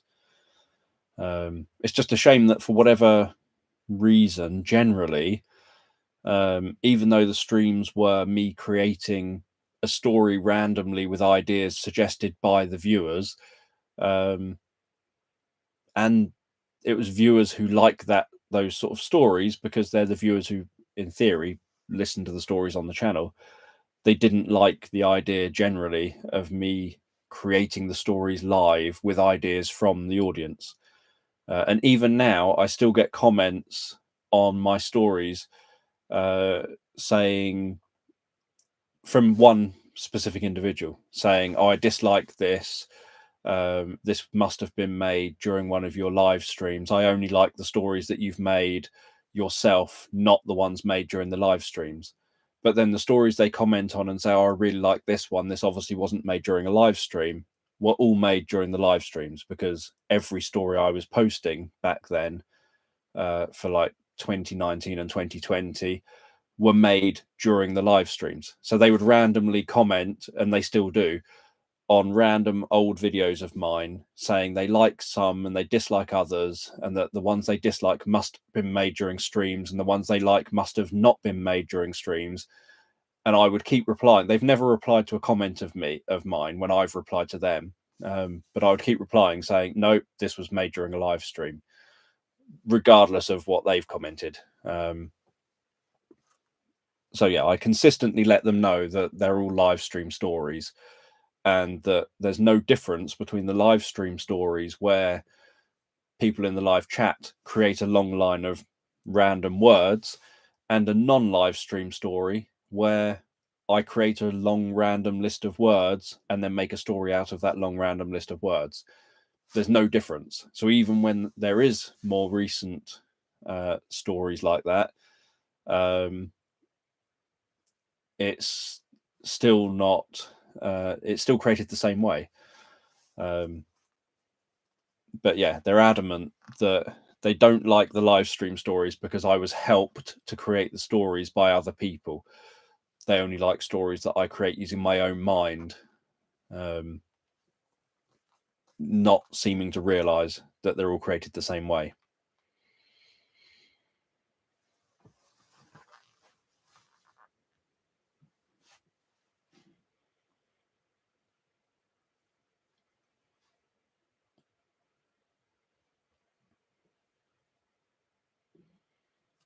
Yeah, you never technically helped to create them, beyond the fact that you would suggest the random ideas and I would use those random ideas. But I would create lists of random ideas before and after the live streams and use those. So it's not any different. Obviously, sometimes, and it's rarer, so it's, if they wanted to be picky, they could say, oh, I didn't like that story clearly had characters in it who were based on people from the live streams. So I would obviously do that from time to time, just for amusement. But yeah, at least they would have a bit of an argument if they're saying, oh, they didn't like that I was using real people as fictional characters in stories. But most stories, that wasn't the case. Most stories, it was like a horse eating mushrooms and then tripping, or I don't know, someone flying on a unicorn, or an elephant fairy, or nothing to do with the people in the live stream as such, but just to do with random combinations of how I can piece together words that have come up from the live chat.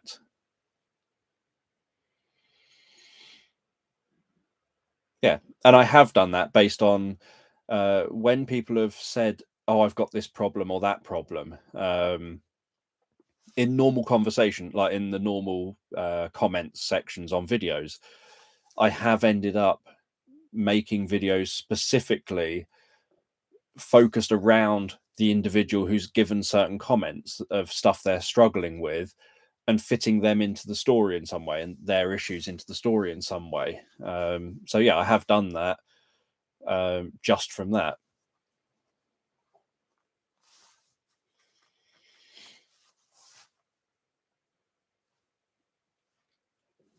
Yeah, the 100k subscriber stream story. Obviously, I just was messing with my audio device for the first time. I'd never used it before, and so I was messing with that for the first time when I made that. Hello back to Australia.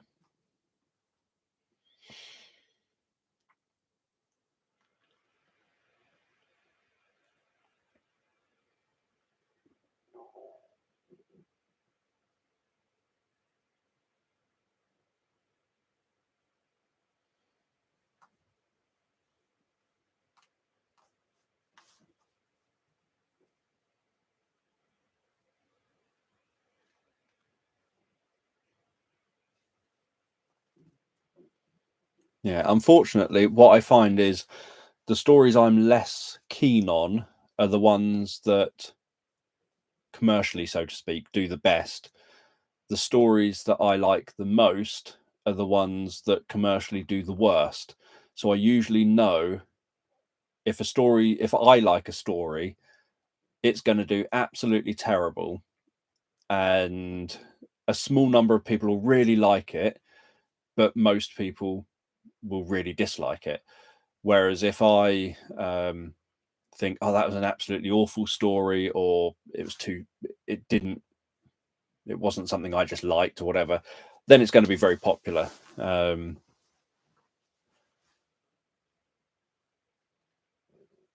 Which is a very weird sort of thing. It's like, I personally, as I've regularly said, prefer to just create stories where I can be free flowing, and where it will have portals and it will have transitions and it will have weird characters and be very kind of Alice in Wonderlandy. And I like that. I like creating those stories. But if I post them on my other channel, they would get probably about 1,500 views, despite having 100,000 subscribers. And so, yeah, it just isn't really worth posting. And yet, if I post a story like the Magical Christmas Cabin story, it will get, I think it's at like 8,000 views already, and it was posted on Tuesday. So it will get a lot of views, and yet I think of it as being a rather mundane story. You're just climbing a hill, sitting outside a cabin for a little bit, drinking a hot chocolate or whatever drink of your choice you're drinking. In my head, it's a hot chocolate, but I don't name the drink. I just say something like a cozy drink or something. So you're just sitting outside a cabin drinking a drink, you're reading a book for a little bit, and then you're going to bed. There's nothing particularly exciting about the cozy cabin one. There's nothing creative in my mind about the cozy cabin, cozy Christmas cabin story. But it's the kind of thing, it's got sound effects, and it's the kind of thing that does very, very well compared to my other, the other sort of content that I create. Although I have been trying to learn as much as I can about storytelling, with the idea that I know I need to up my game. That nowadays there's so much competition that I need to kind of make sure that, because I don't know, I'm rubbish at English. I don't know anything really about English. I got an E for English literature in school, or an F or something. I did terrible at English literature. I didn't really understand the point of it. I didn't understand how knowing about Shakespeare was going to help me get a job. I knew I was being kicked out of home on my 16th birthday. I'd been told that. I hoped it wouldn't happen, but I was told that. So I knew I was getting kicked out of home on my 16th birthday. And my view was business studies. Why would I need to know business studies as a subject? So I grasped why business studies can help in terms of like learning about cost benefit analysis and all things like that. So I learned all that. But in terms of doing projects using computers, it was like, well, I don't have a computer at home. So the only access I've got to a computer, obviously this is the old days, so the only access I had to a computer was physically in the lesson, and the homework would always be computer-based homework for business studies. And so I could never complete the homework because we didn't have a computer at home, and then I'd get told off in the lesson for not completing the homework. But my mum was like, I'm not spending £1,500 of money we don't have for you to have a computer just to do a bit of homework for a lesson. And this is back before computers were more standardized. So every computer in school, there was a bunch of computers that had the sort of floppy disks that were kind of that size, the sort of size of that, but really, really thin, like paper. There was the floppy disks that were the normal 3.5mm floppy disks. There was the floppy disks that were kind of credit card shaped in sizes. so every classroom of computers in school took different floppy disks and ran differently. And so, mum was like, I'm not spending £1,500 on a computer when it may not even be compatible with the specific floppy disks and the specific programs that he comes home having used that one day.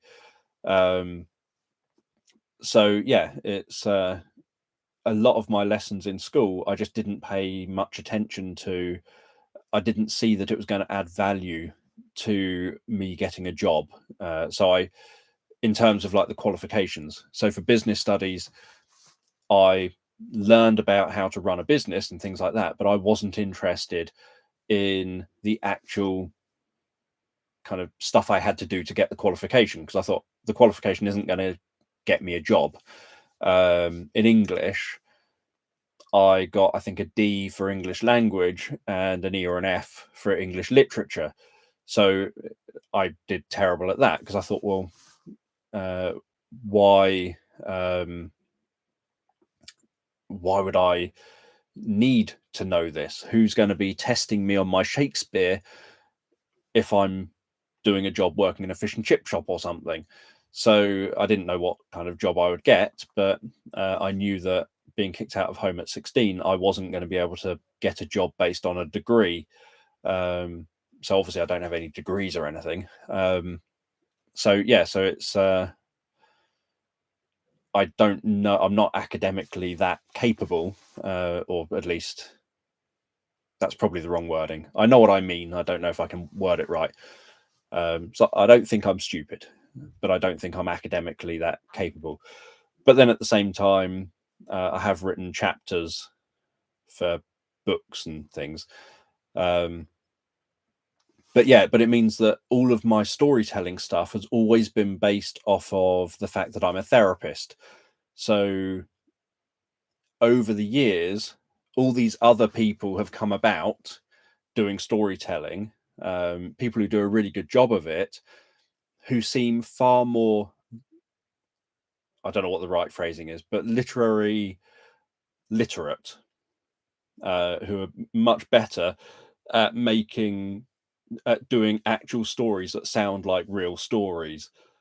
And my stories and the stuff I do is all based on therapy, not based on literature. It's based on, I don't really read fiction. So I have that kind of going against me. I don't read fiction particularly. I read Dean Koontz and the Dune novels, and that's kind of it. So I don't read fiction much. Definitely not a wide range of fiction to base ideas off of. And all my stories and the way I phrase things and my grammar and everything is based on doing hypnosis, learning to be a therapist, training as a therapist, working with hundreds and hundreds and hundreds of clients over the years. None of it is based on actual knowledge of how to properly do storytelling or anything English language based, as in the subject, not the language. None of it is based on that.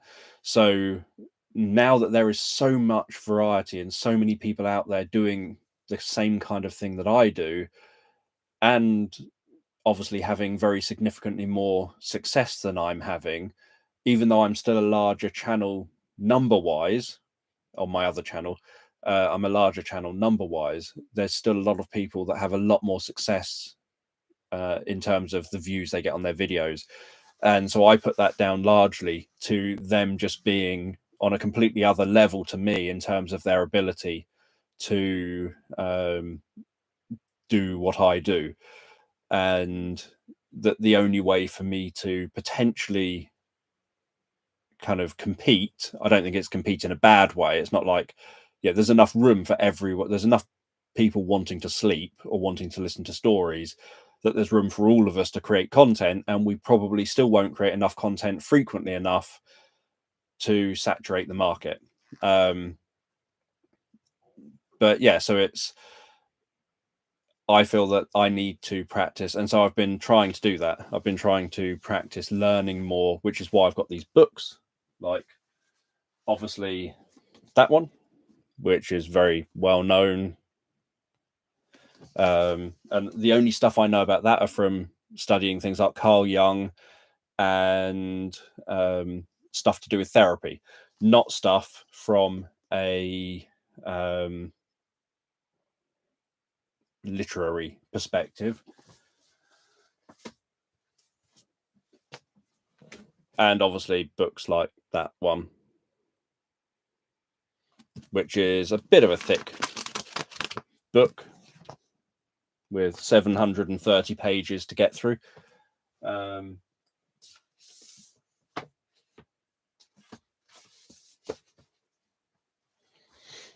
So yeah, so the idea is that I want to now learn more about storytelling from an actual English language kind of perspective, as if I was going to school again to learn how to do English language. I know, I remember teachers saying, you won't always have a calculator on you. You won't always have a dictionary on you. You need to know how to spell everything.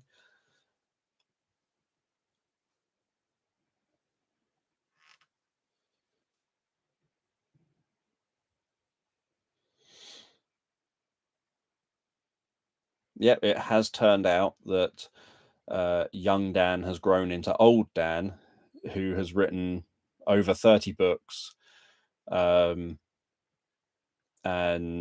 has made a chunk of my living out of speaking, teaching, and writing stories, etc. Or not writing stories, telling stories. I haven't written very many of them. Most of them I've just verbally, I create them, obviously, and just ad lib everything.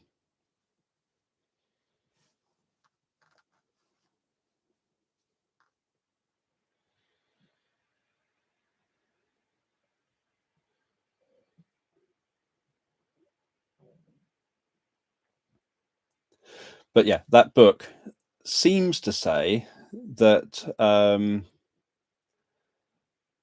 it's I think a lot of the reviews say it's very, very, very difficult to get through. But you know, other reviews say that it's got a lot of very helpful information in. I don't mind something that's difficult to get through as long as it's got the helpful information for me to learn from.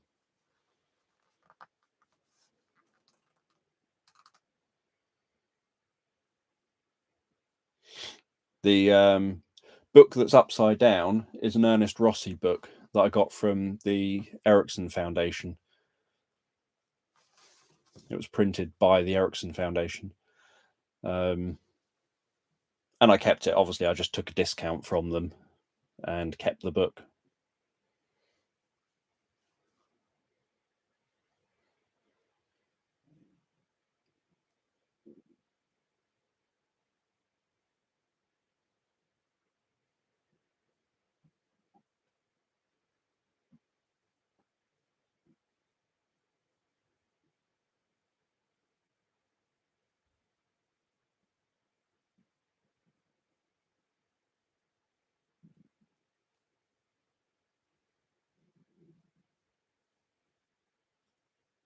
Yeah, I think Ericsson always played into the idea of being a bit different as well.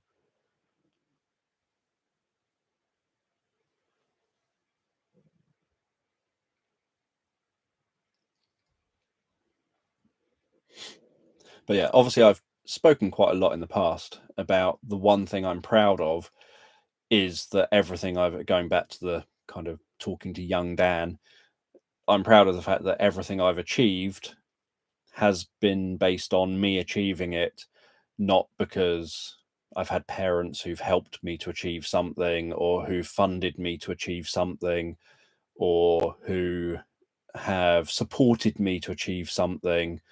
I've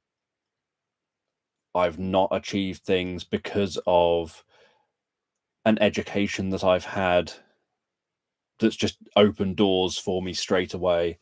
So I've always kind of pointed out that I'm at least proud that I've managed to do all of this myself. from scratch. Yeah, I was proud when, for example, I got myself onto the hypnotherapy degree, master's degree. And when I applied for the hypnotherapy master's degree, I didn't stay on it because it's a Scottish university. They didn't cope particularly well with the idea of me being autistic. So I said I was autistic and that I had certain requirements and struggles, and they didn't particularly help. And so it didn't take long before I was totally ignored. And so I said, look, if you keep ignoring me, I'm going to quit because I can't keep doing this. And then I quit. And it was quitting that degree that made me aware that I never, ever wanted to take a degree ever again in my life. At the point I took that degree, I'd lived my life up to that point telling everyone around me that. So I've got an uncle who's got an OBE who got knighted by the Queen. And I always pointed out, and have always pointed out, that to me, having a PhD is like what I want. I wanted to reach that point where I got a PhD in a subject that was like, you know what? I've demonstrated that I've gone from nothing to the peak of, say, hypnosis or psychology or whatever subject, from nothing to the peak of, the academic point within that specific subject.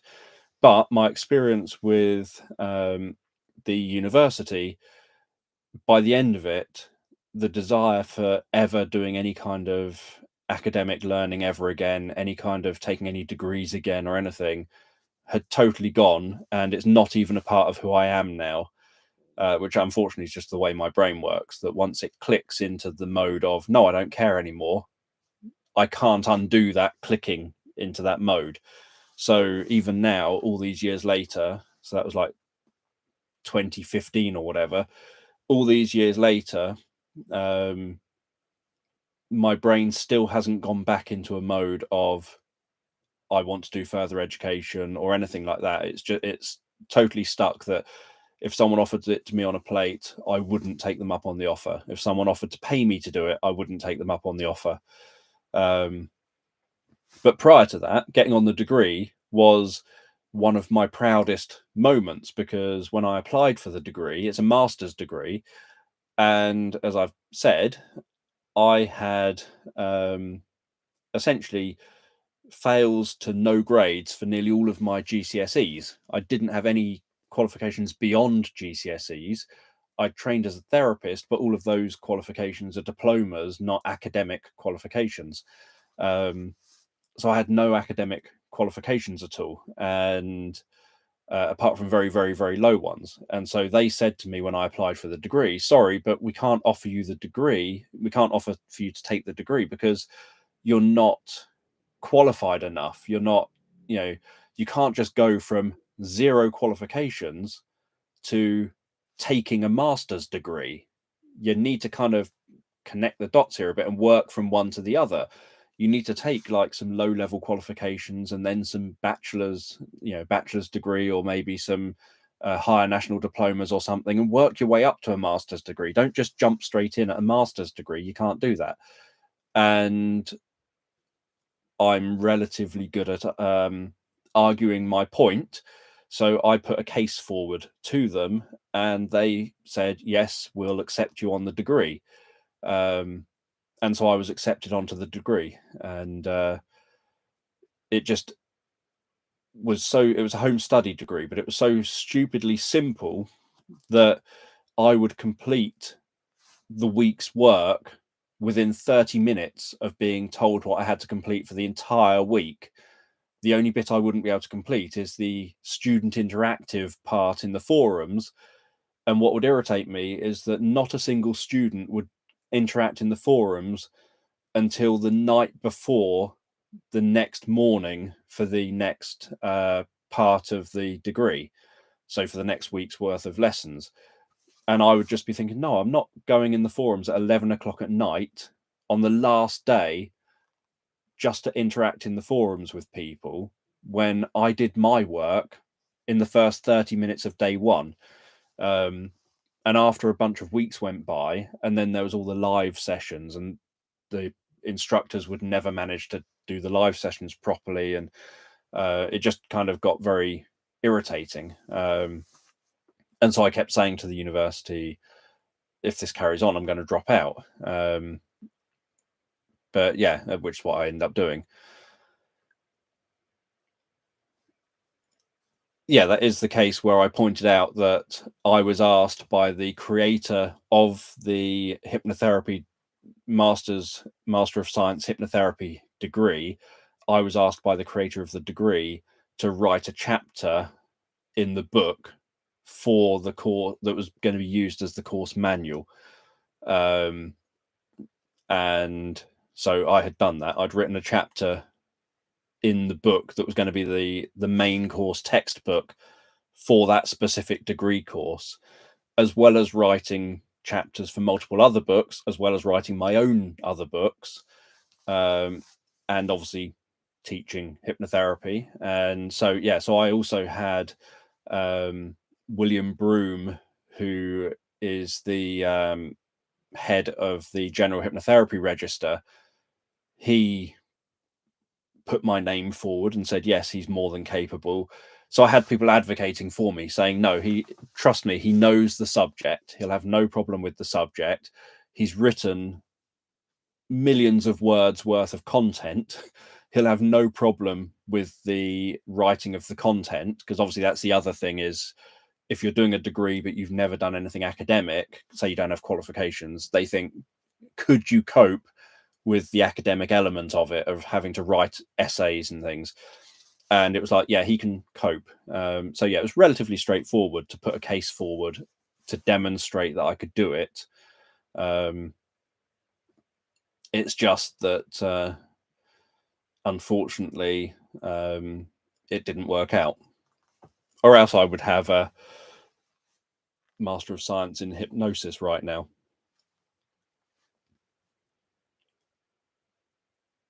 If I could do it in my time frame, I would have had the Master of Science in Hypnosis probably in about 3 months, with how slow the course is.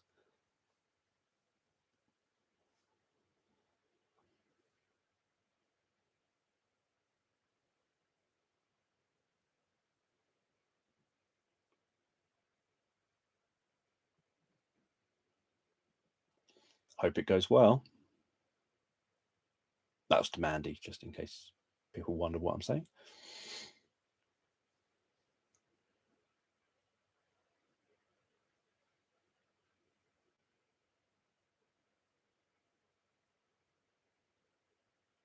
You're bringing us along with you for the ride. We'll all be windswept. We're going on a bear hunt to see what we can see.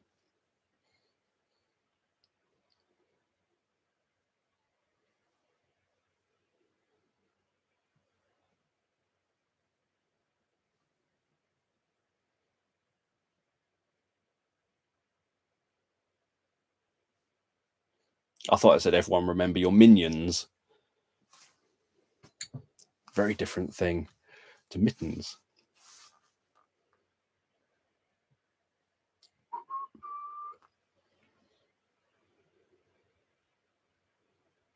I don't know the rest of it.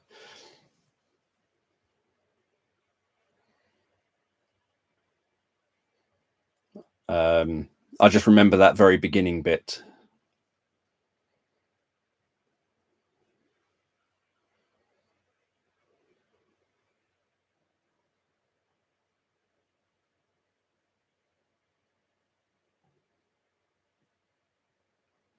It's a cartoon stroke kids book, I think.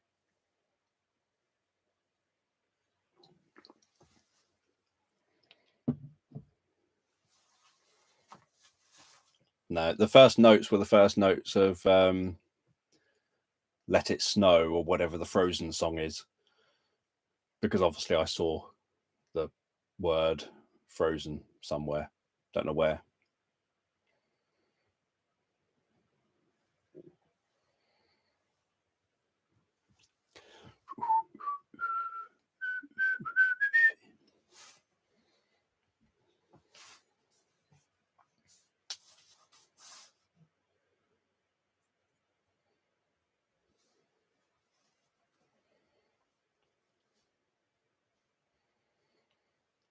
if you have relative pitch, then what I was doing is probably way off whatever it's supposed to be.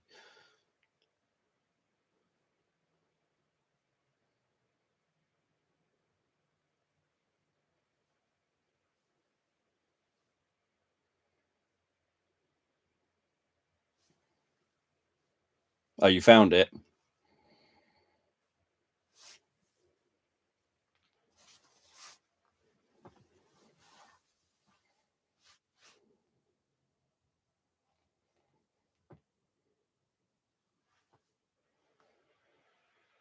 I bought some new gloves the other day because it was getting cold outside.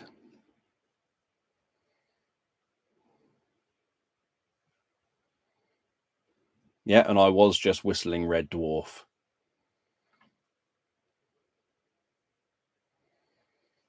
And it makes sense to be, or it's good to be named after a computer in Red Dwarf.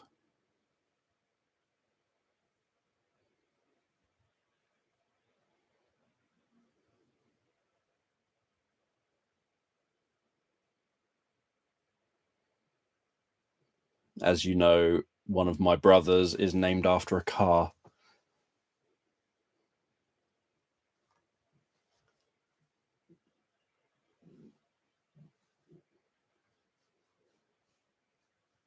That's it.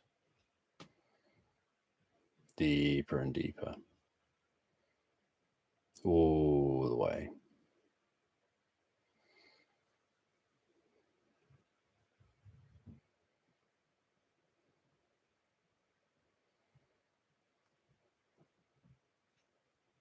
Just responding to what I read.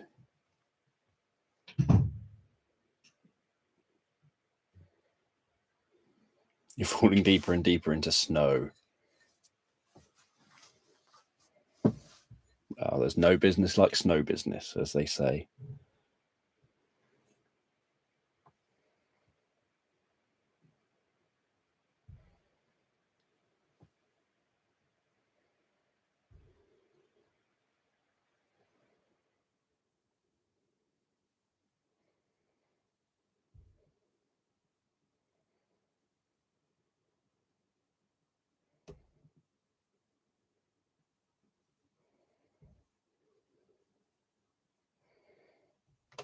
That's it.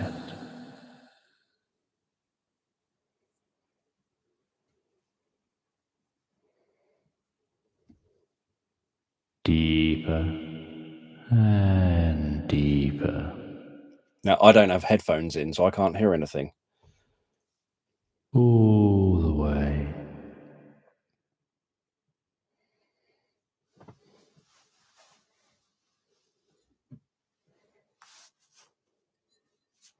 I'm trying to kill Mister.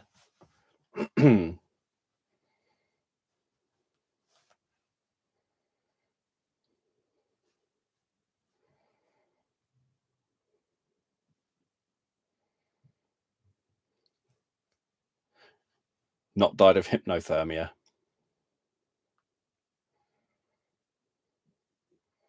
Yeah, we've had no snow at all where I am. I don't know about Holly, but down here they had snow in Brighton, down the road, and right here it just poured down with rain.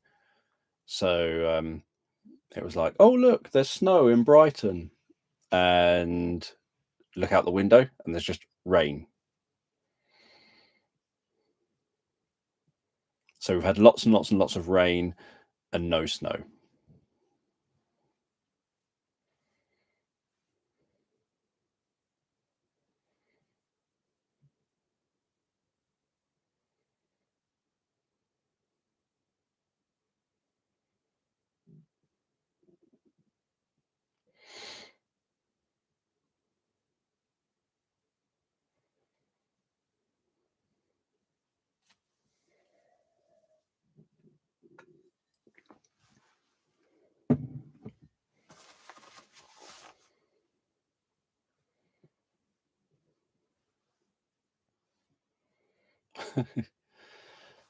Now, as far as I'm aware, there isn't some magical way of auto deleting sentences and turning them into emojis or whatever.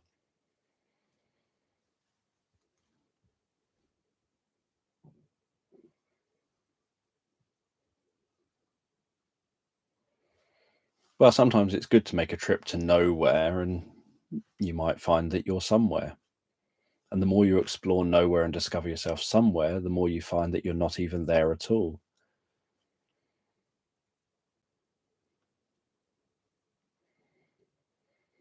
And the harder you look to find yourself somewhere, the more you find you're nowhere.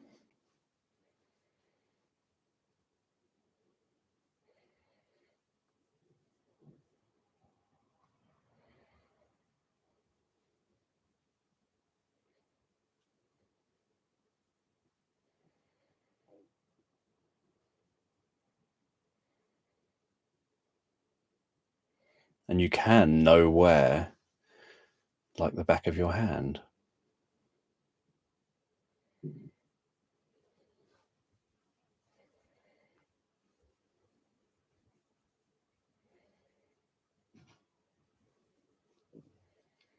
I'm curious what you keep posting that it keeps changing.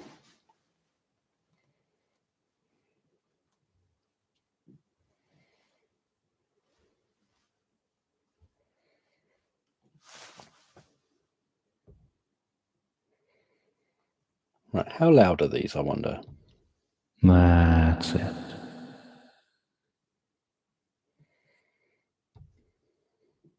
Deeper and deeper. All the way.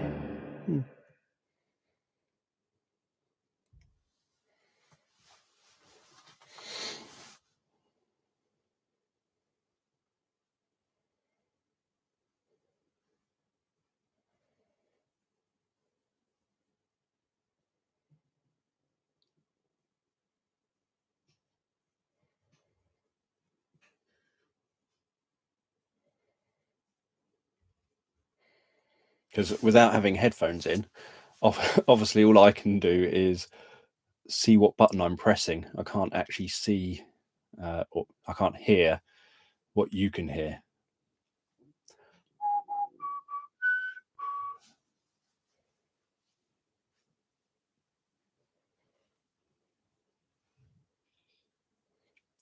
Has stop it become a single word now?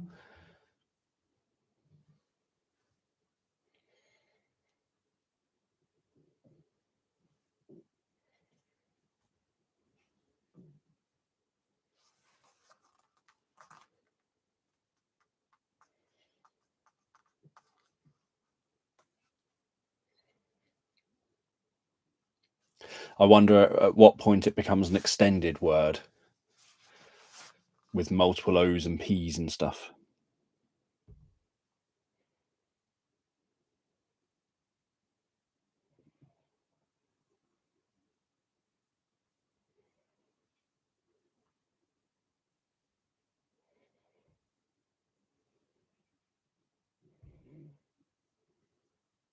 I haven't put in any fun buttons to press.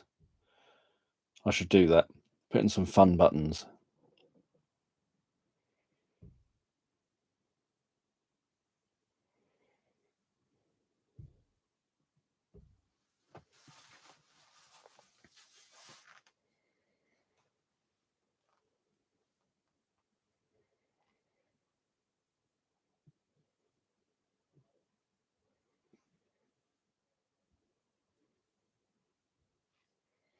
I can't remember Wayne's World 2. It's a very long time ago that I watched the Wayne's World films. And I haven't seen the latest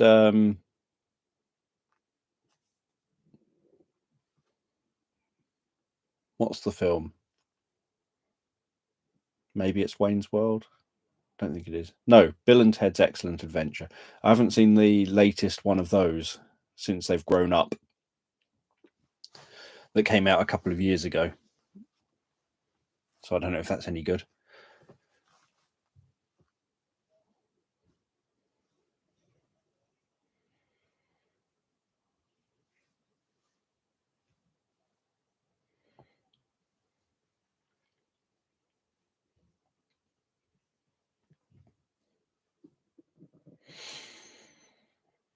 My brain frequently just has weird, like, I often talk about how in my head, my world runs almost like a musical. That to almost every moment is a tune playing and camera angles. So more like a TV musical. Tune playing and cameras moving around and zooming in and zooming out and sort of zooming up and panning in different ways.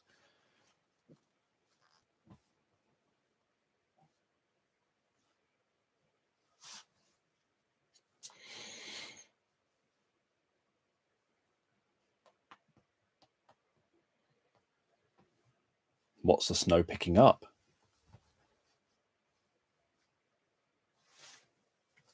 I don't know what an again is.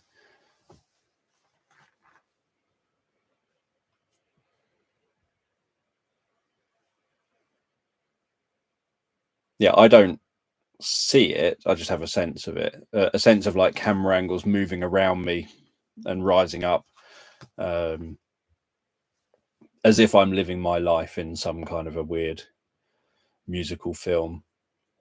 I kind of walk along thinking, I can imagine that the camera will be over there now, like following along there, or at this moment, because it's dramatic, the camera is going to be panning back away from me and over to that corner, or whatever it happens to be. I'm still always working to try and figure out ways of making it so that you can visualize. I always think there's got to be a way of making it so that you can see things in your mind's eye, because it'd be quite cool to be able to do that.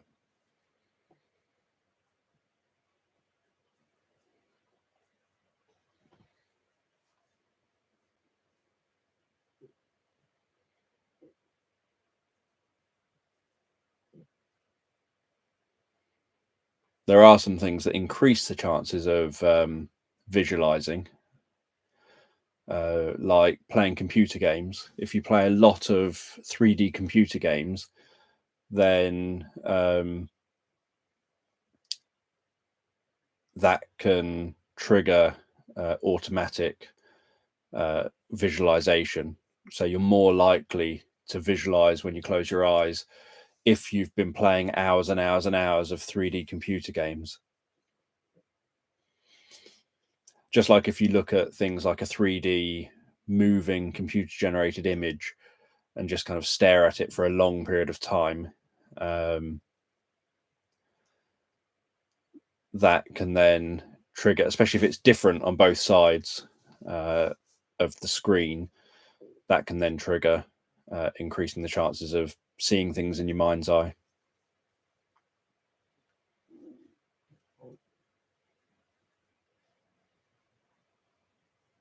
But that's always been a goal of mine since being probably in my early 20s, that there's got to be a way of developing a technique or a process or something to make it so that you can see things in your mind's eye, rather than just being black because your eyes are shut. Because I really envy people who are able to do that. I think people I hypnotize frequently tell me, oh, I saw this, I saw that, I had this inner experience. It was, different varyings of realism, but people will say things like, oh, it was for a moment there, it felt really realistic or whatever. And I always think, how cool would that be to be able to do that? Yeah, I've never done mushrooms, so I wouldn't know. Or any other drugs. Obviously, the only drug I've done is alcohol, and that definitely doesn't make you visualize.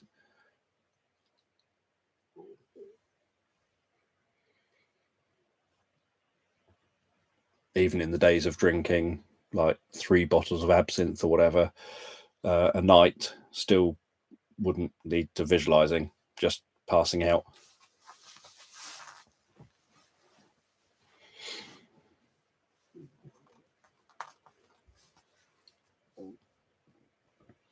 Despite the claims that were made around me by people at the time.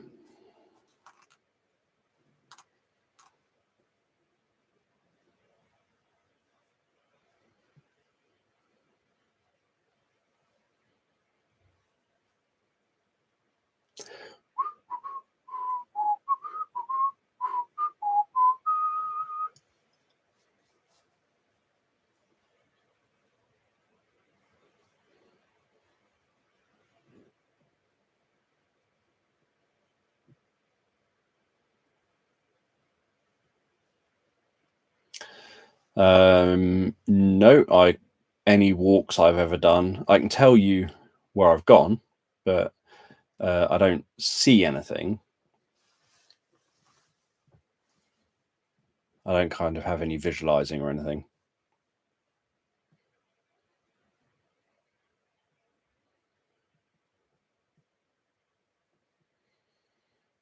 See, that sentence just sounds wrong.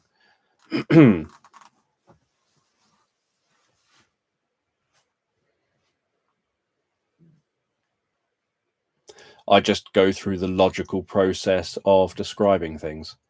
So I just sort of think, okay, if you're walking into some woodland, you're walking along, there's going to be the sounds of footsteps. So describe what they probably sound like. Maybe you can feel a difference in the way the ground feels because it's got grass on, or it's got leaves on, or it's got mud on, or whatever. So how can I describe that? So obviously I then just come up with descriptions for what I think suit that kind of thing, like how you describe these things. Maybe there would be light shining down through the trees. So I go through all the senses and just think, what could someone see? Light shining through the trees. How can I describe light shining through the trees? I could describe it like this. What would someone hear? The rustling of the leaves, sounds of birds, sounds of squirrels jumping from branch to branch. Okay, how will I describe those things? Do I just say it matter of factly? Do I try and think of a weird description for it, a weird way of phrasing about it? What could you feel? So I just go through the senses and just try and think of everything one sense at a time. Think, what could you feel? Could you feel is there a breeze? Could you feel a breeze on your cheeks? If there's sunlight, could you feel the warmth of the sun on your cheeks? So I just go through all the senses and keep cycling through the senses, either just directly saying you can feel this, or perhaps you can notice this or that or whatever, or I just use metaphors or descriptions that I've heard that I think work quite well.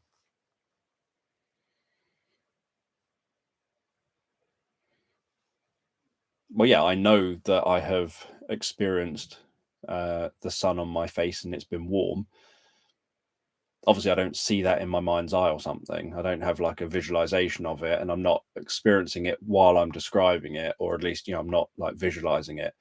So if I talk of light, shards of light dancing through the leaves, I'm not visualizing it. I know that light shines through the leaves and can look like shards of light, and it's a nice sounding metaphor. So I then say, shards of light are dancing through the leaves overhead, or whatever phrase I come up with. I don't give it a huge amount of thought, other than the fact that I'm cycling around thinking, what would someone see in this situation? What would someone hear in this situation? What would someone feel in this situation? What kind of internal dialogue might someone have in this situation? And then I'll cycle back around. Okay, now what would someone see? What would someone hear? What would someone feel? And I just keep cycling through that, trying to think of new descriptions or new things. And I try and get as subtle as I can. So I think, don't just focus on the big things. If you are walking through the woods or a forest or something, could you touch the trees? And then could you describe, if you touch the trees, obviously, like if I touch this table in front of me, I can feel the wood and feel the texture of the wood under my fingertips. So I might say that. I might say that you reach forward and touch that wood and you can feel the texture of it beneath your fingertips. And I'm not actually experiencing it there and then. I'm just giving a description of what I think it might be like.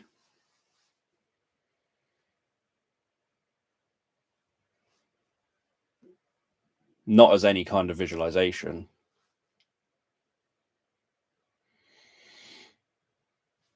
But then I've got a terrible recall for things like that anyway.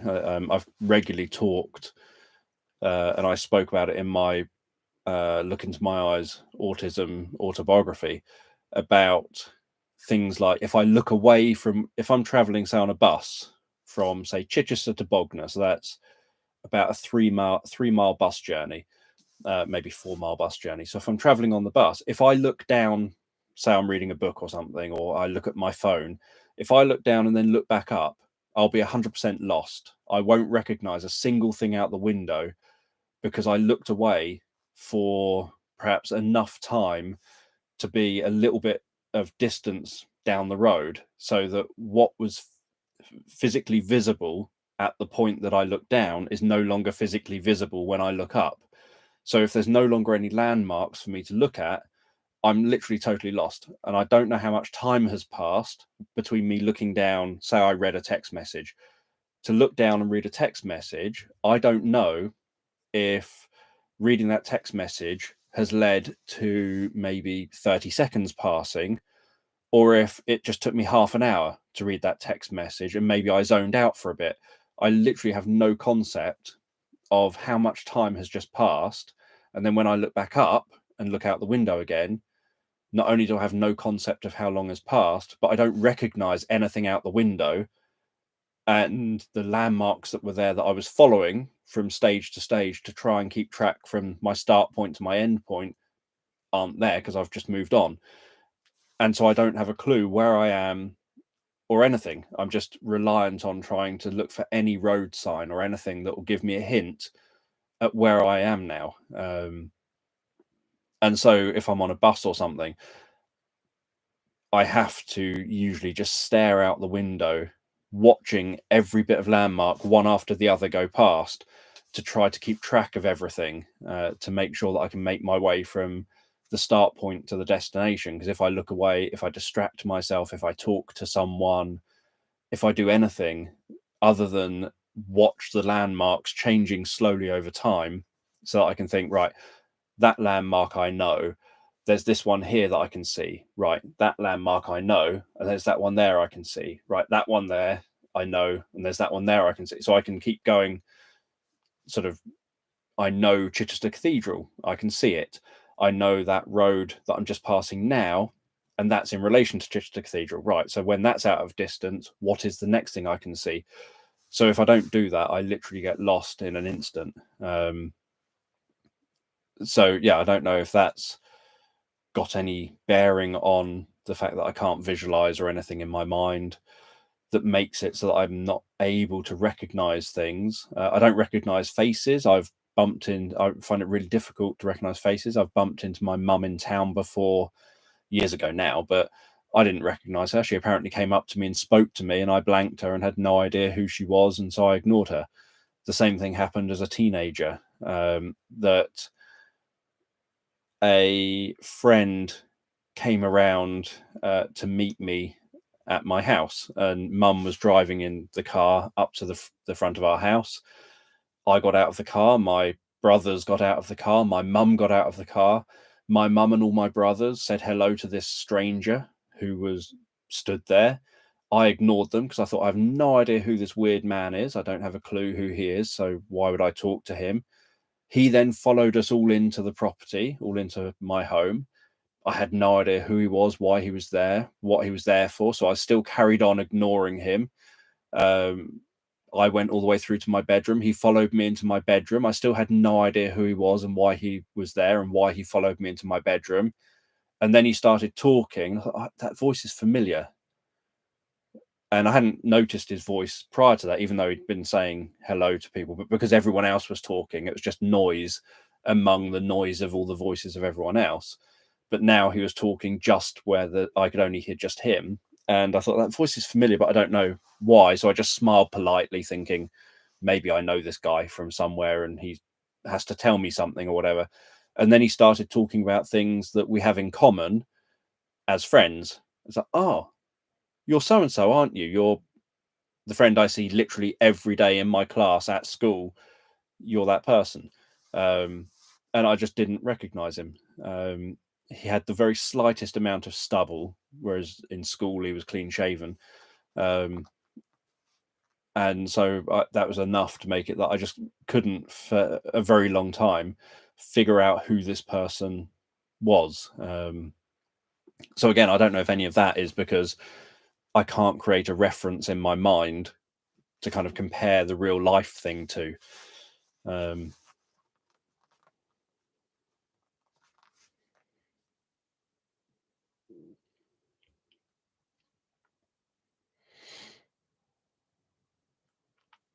And I never have any idea. I think I spoke about it at the last stream. I never have any idea over things like when I worked in children's homes and kids would go missing and you'd have to report them missing. And the police would want to know, what's their age, what's their height, what's their eye color, what's their hair color, what do they look like, what clothes are they wearing. I'd have no idea about any of the answers to any of those kind of questions. And the same when we'd have people come to to the children's home, sort of not necessarily decent people, and you'd have to report them to the police, or you'd have to say who the child left the home with. And again, I'd never have a clue. I'd always have to get other members of staff to do all of the telling the police the details of people, because I wouldn't have a clue. It'd just be, well, they're either a male or a female, but I don't know which. They were some kind of height, but I don't know what height. They were wearing some clothes, I would suspect, because I don't see why they wouldn't have been, but I don't know what clothes. And I'd literally not be able to identify whether they were male, female, any details at all. And so, which I think I mentioned in the last stream, is why my default way of referring to people is always they. That everyone to me is just a they. I don't understand. I struggle to grasp. It's so much processing power to try and look at someone and think, right, analyze this person and work out and come up with an idea of whether this person's a male or a female, and come up with like other information about it. It's just so much processing power. It's just there's some kind of blurry object in front of me that I'm assuming is a person because they're not on all fours, and that's kind of it.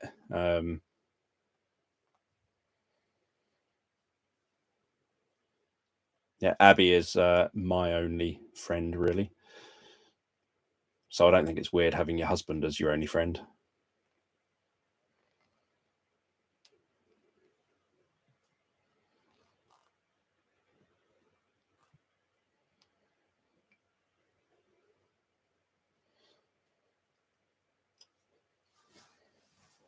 Yeah, I can't imagine. I wouldn't introduce myself to a boss in the first place. I've never introduced myself to someone ever in my life. I had a boss once want to shake my hand, and I stared at their hand thinking, what am I supposed to do with that?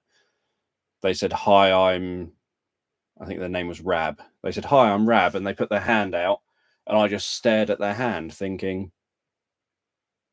okay, you've put your hand out in front of me. I don't really understand what's supposed to happen. And then they looked at me and said, you're supposed to shake people's hands when they put their hand out. And it was just such a bizarre idea that someone puts their hand out and you have to actually hold their hand for I don't know what reason, but for some reason.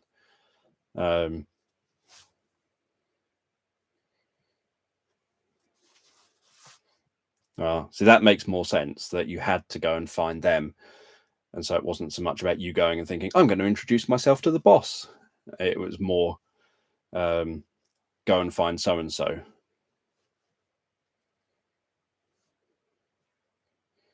Yeah, back then I didn't know about handshake inductions. Technically, he did an induction on me because I froze staring at his hand, not having any idea what I was supposed to do with this hand stuck out in the middle of the air.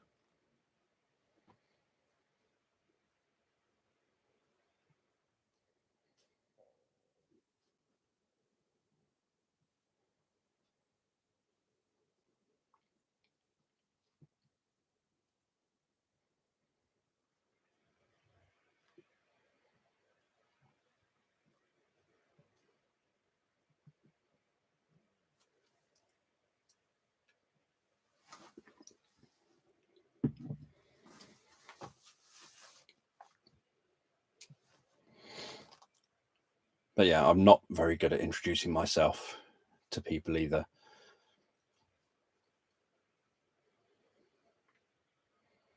And I could easily probably meet the same person 3 or 4 times in a row,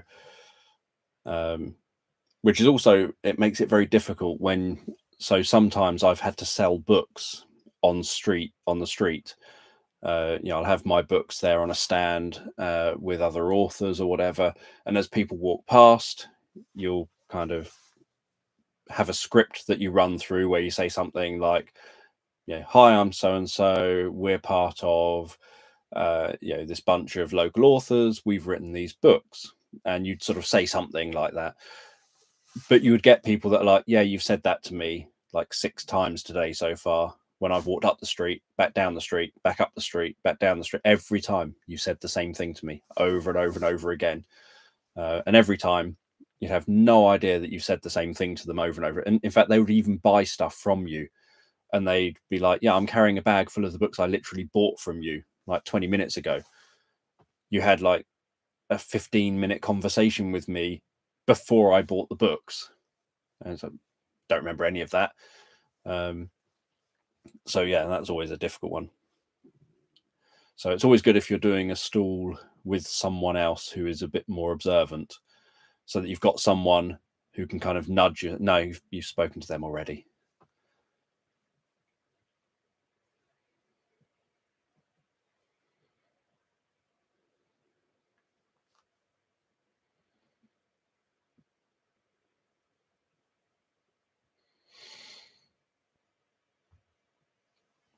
How are people finding the new YouTube having your hashtag thingy? No, your at thingy name thing used more frequently or listed rather than your actual name that you might choose to have listed? Because I find it very difficult to know who people are now. Whereas when I would see names, apart from those who change their name frequently, when I see names, I'd think, oh yeah, that's so and so's name. They're leaving that comment. But now it's something random with a bunch of numbers or whatever. And so it gets harder to kind of notice who's leaving what in comments on YouTube, because of the fact that it will say at whatever it is in some weird thing.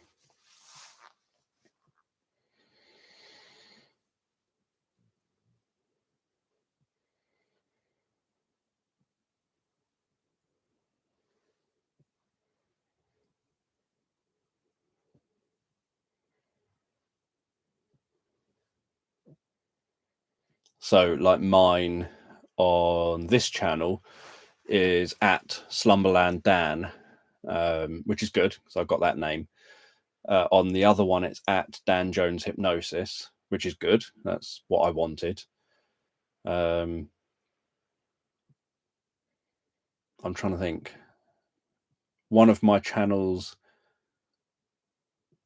has a bunch of a bunch of numbers after it, so I wasn't the first one with that specific channel name.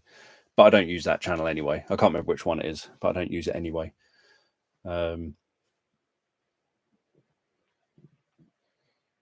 I think Ellen's has a bunch of numbers after it. I can't remember from seeing when Ellen posts comments.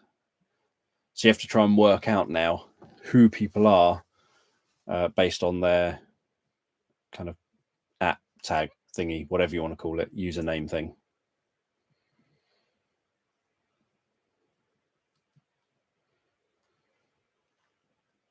Obviously in the live chat, it looks like it's doing much better. It's people's actual names still largely.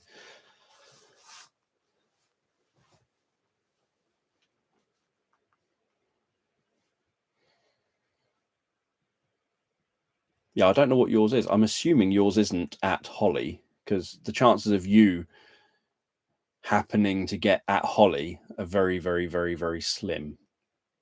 But I don't recall what yours is.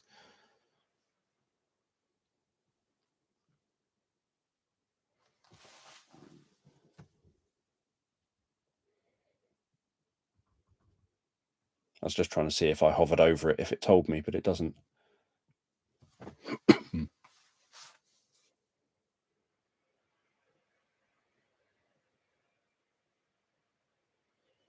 Oh yes, I think it's something like that, which obviously only you have, I think. So yeah. And I think I already know that that's you, which is okay. So it means I know that's you. But yeah. I didn't think about that when I was saying it. That it is something I've already seen.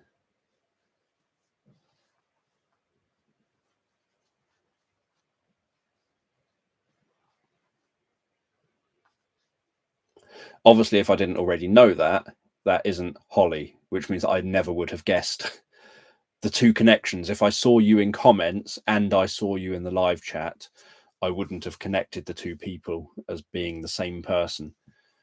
I think that's where maybe it's just because I'm a creator, and so I kind of see it from that perspective. But that's where it gets awkward, is trying to connect who's who when who people are, where they leave a comment on a video and it just says at so and so has left this comment, and then when you're in a live chat it gives a name or whatever it gives that you've got set for your live chats. Yeah, I think it might just be a creator thing that gets confusing. But I didn't know if people who regularly commented on channels had found it suddenly awkward, because if you comment on, say, not just my channels, but lots of other creators' channels, you might have little communities of people who regularly comment, and all of a sudden no one's commenting with the names you've been familiar with for however long. And so you may suddenly not recognize who individuals are, even if you've commented regularly amongst yourselves.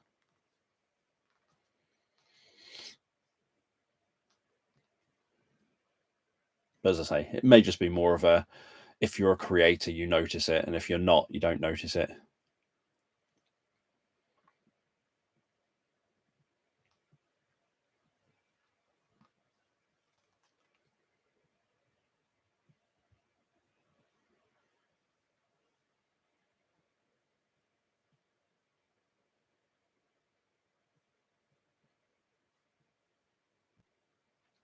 Because I know that since it's happened, some of the people who've commented, I've kind of tried guessing who the people are based on the language they've used to leave their comment, the familiarity they've perhaps used in leaving their comment, that makes me think, oh, I think you know who I am and have interacted with me before. And trying to figure it out kind of from all these other bits and pieces, because I don't recognize the actual name itself. Hello back.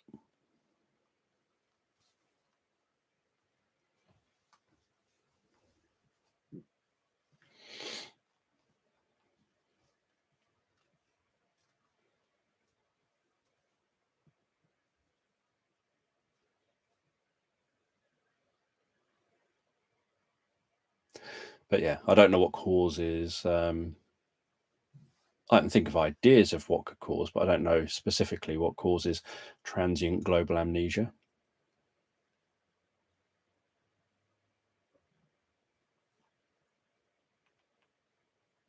Obviously, I can think of things like if someone has certain neurological problems or illnesses or brain damage or certain conditions that might lead to certain elements of something like that.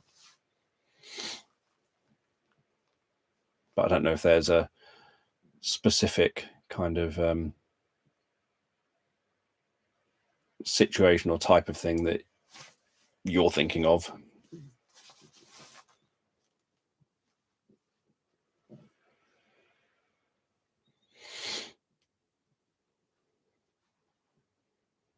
Yeah, emotional trauma could also do it.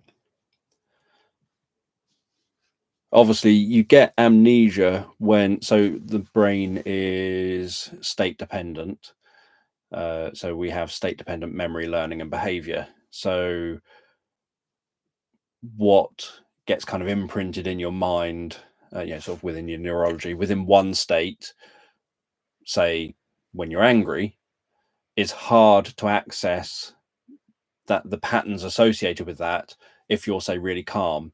So you get amnesia based on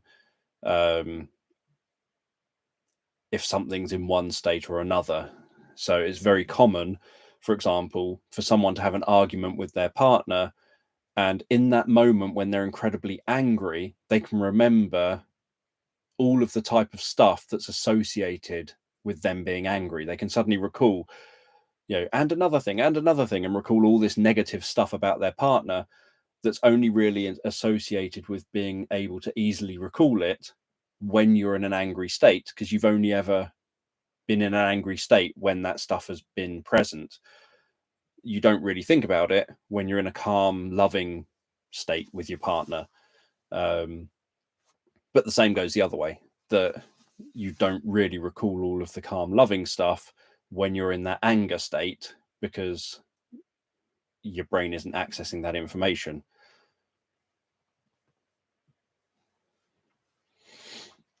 I know that can happen, obviously, with something like Alzheimer's. You can have amnesia lasting for a short period of time around something.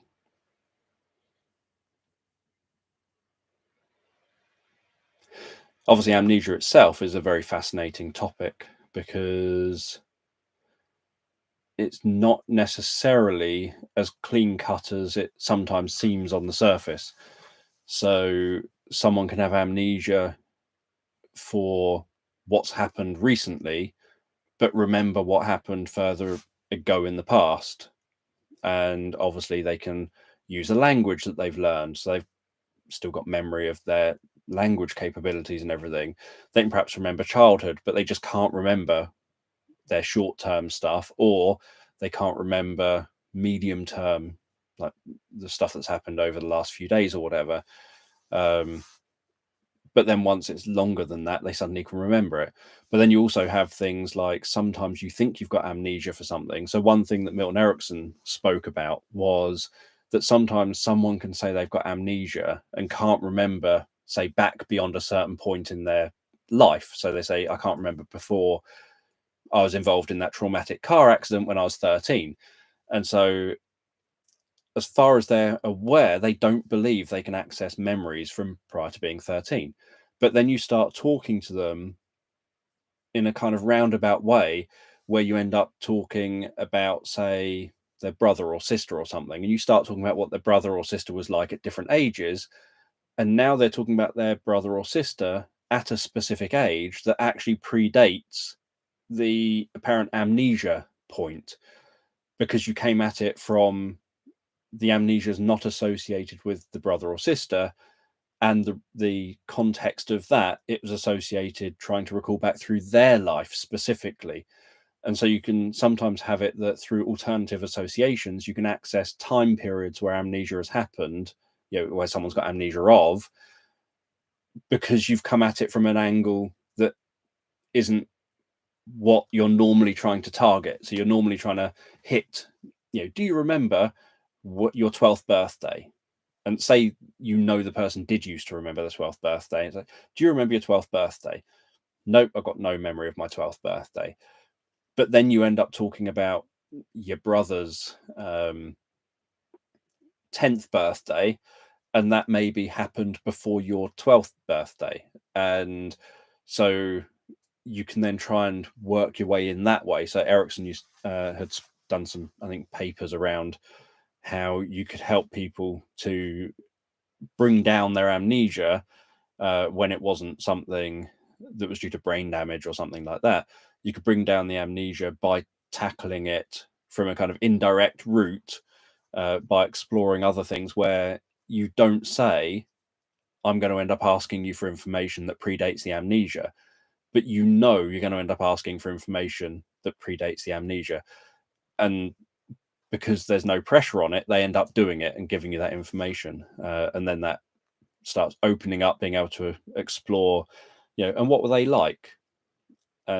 oh, they're really fun and friendly.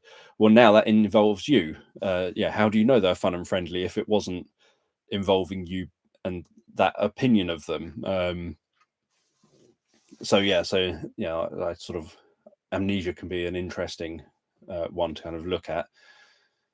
And it's the same with amnesia, for example, when people talk about hypnotic amnesia, that hypnotic amnesia isn't as clear cut as people seem to think it is. Non-hypnotists, that's okay, as non-hypnotists seem to think it is. So non-hypnotists think that if you say, and when you open your eyes, you won't remember a thing, say about the experience, that the person opens their eyes and just doesn't remember a thing. And yet, it's not as clear cut as that, because if you start questioning the person, they will start remembering bits, even though they have been told not to, and even though they genuinely, on first asking, just a very shallow asking of, do you remember what's just happened, they'll often say something like, no, I don't remember anything. But you can start nudging away at it, and you've probably seen this in demonstrations where I've worked with someone, hypnotized them, and then because the demonstration's in front of an audience, the audience ends up asking questions of myself and whoever I've done the demonstration with. And initially, the person will be like, I don't remember that. I don't remember that. I don't remember that happening. I don't remember that. I don't remember Dan saying that. I don't remember this happening. I don't remember reacting like that. But then a part of the way through the conversation, suddenly it's like, oh, yeah, I remember that bit. And suddenly you hit on that one thing that they didn't remember, but at that moment, it suddenly sparks it in their mind. And now they can start accessing the rest of it.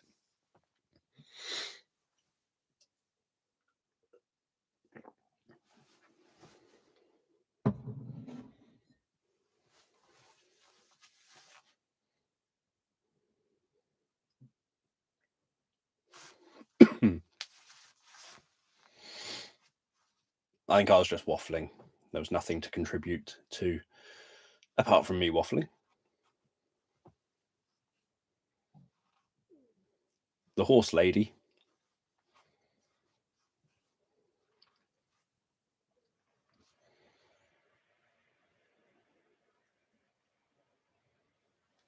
Yep, the harder you try to remember, the easier it is to forget.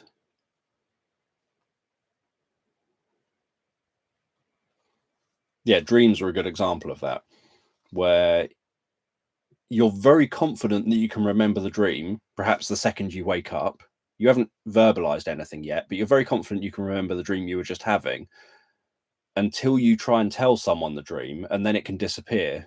And the harder you try to recall the dream, the more it disappears. But then you can end up having it that at some random point that day, the next day, whatever, suddenly the dream comes back to you, or a bit of the dream something reminds you of some of the dream, maybe a sound or a sight or something reminds you of a bit of the dream, and suddenly you get this flash of the dream and recall it again, even though you genuinely had totally forgotten it and got amnesia for it.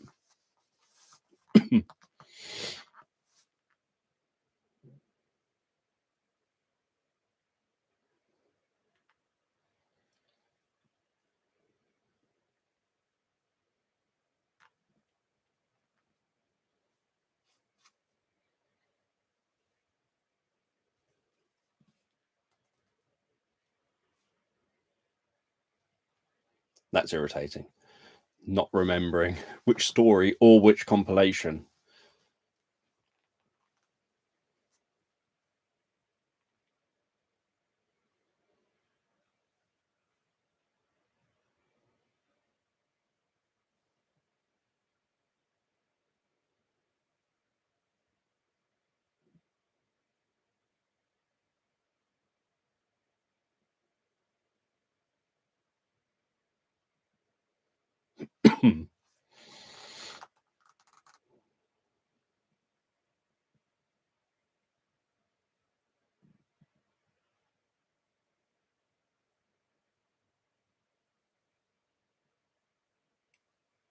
Oh, why don't you save your viewing history, or at least, just delete it every couple of days or something.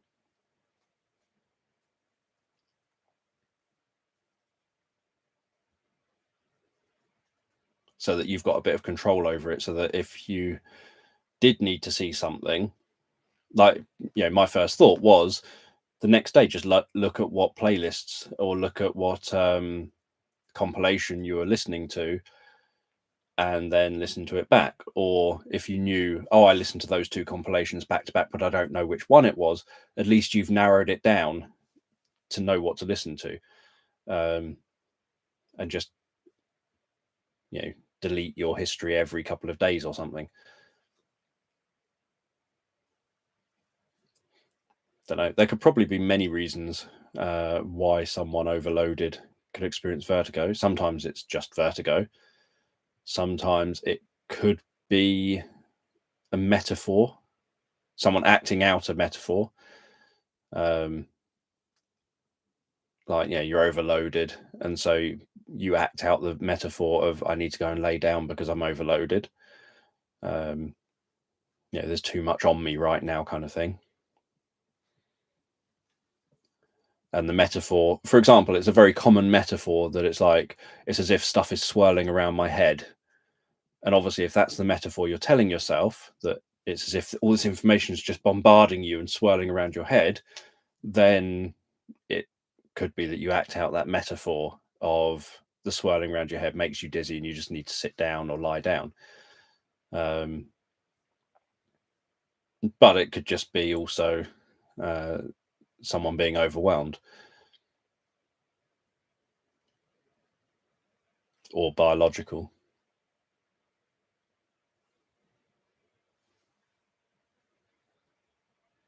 Dancing in the Street with Stephen King.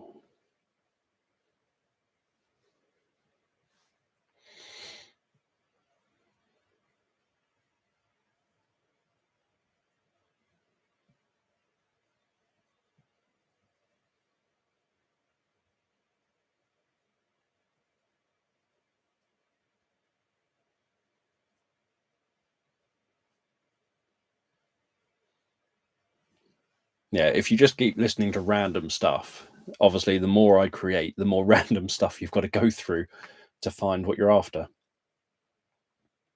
If it's in a compilation, it narrows it down a bit, though, rather than a playlist or something, because at least there's only, if it was like an all-night compilation, something that was going to be on for a long time, that narrows it down to the playlists, to the compilations that are, say, longer than 6 hours or 8 hours or whatever you might pick. So you can probably narrow it down to half a dozen playlists or half dozen compilations. I haven't been able to move forward with the Dragon's Fire book, only because of time, trying to find time to do everything and make a living. That's the hard part, is making a living and doing other stuff. Obviously, the illustrations have now been done for quite a while. So all the illustrations have been done since March or April or whatever it was. The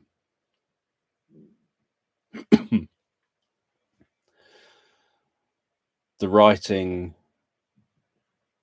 I think I've transcribed the whole Dragon's Fire story now, but I haven't actually been through it, edited it, made changes, updated bits, because I was going to try and add in dialogue, not a lot of dialogue, but some dialogue and stuff as well. And I may not, but I was going to go through and edit it and then add in those bits to see if I can. So yeah, it's just trying to find time to do all of that. Like this month, my plan was to complete my Wellbeing for YouTubers and Digital Entrepreneurs book, which I started about 5 or 6 years ago, and then send it to David so that he can add anything he wants to it, and we could then potentially release a book together, which I probably will have written most of, but we could then have both our names to the book and just release a Mind Changers book. But I haven't had time to do that either. So I haven't had time to do it since I started it like 5 or 6 years ago, because I got delayed with other books and things. And I've still got all of my 22 children's stories that I want as individual picture books that I've also not got round to getting done yet, and trying to figure out like whether I pay someone to do the illustrations for all those books, given that it cost me a lot of thousands of pounds to get the illustrations done for the Dragon's Fire book, and I strongly suspect that I won't make back the money because I doubt many people are going to be interested in buying the Dragon's Fire book. So it's more something that I would love people to want to buy. I would love people to want to cosplay as the characters from the Dragon's Fire book. I'd love to be able to go to Comic-Con and sell it at Comic-Con, do talks about it at Comic-Con, and all that kind of stuff. But I'm suspecting there's not going to be a huge amount of interest, and that most of it is just wishful thinking, and that I'll probably never get anywhere near making back the thousands that it's cost on just the art for the book. So that kind of makes it difficult to currently justify doing the same with 22 children's stories. Getting someone to go and do the artwork for Sid the time traveling worm, and Patches the dog, and all these other characters that are in the various stories.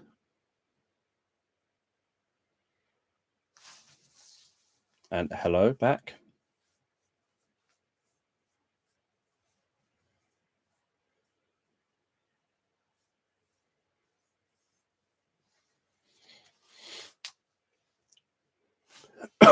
You remember your dreams more.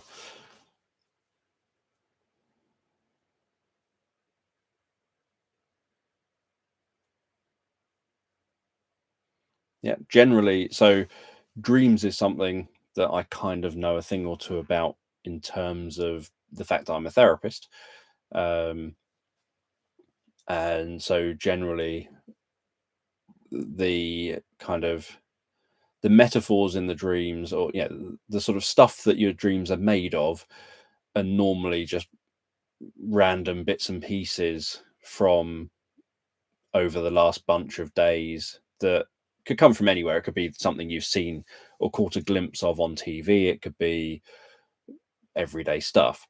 The patterns in the dreams, so the actual kind of story the dream tells, are generally metaphors of a pattern from something in the day that the dream, so the day of the dream happening. So today's Christmas Eve, so whatever's happened, say today, Christmas Eve, that's unresolved means the pattern hasn't been completed. So for example, if I got irritated with something earlier on and just thought, just walk away, don't do anything about it, and so I just walked away, so I never completed the pattern, then what ends up happening is that your brain has to complete that pattern when you sleep, when you dream.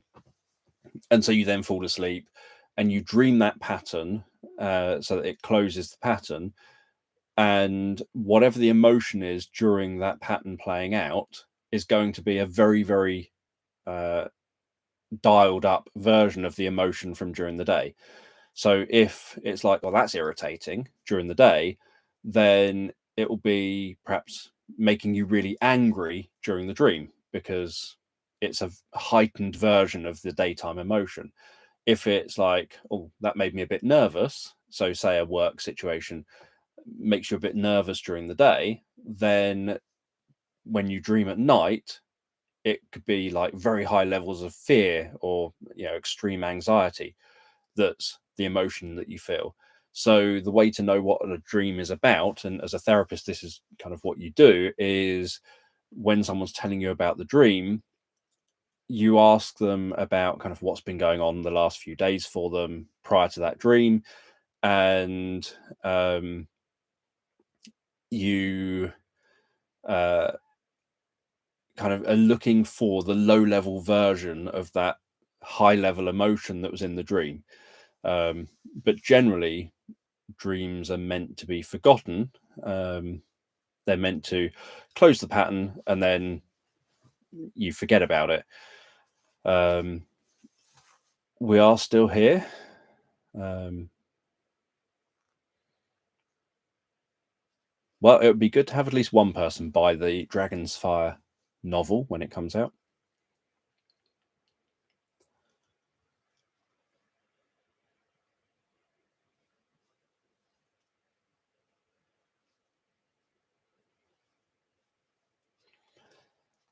Yeah, well, I'm always happy to pay people who can do things like artwork and stuff. So yeah, I paid, as I say, thousands for the person who I knew from school who did the artwork for the Dragon's Fire book. He's a graphic artist, does art for graphic novels.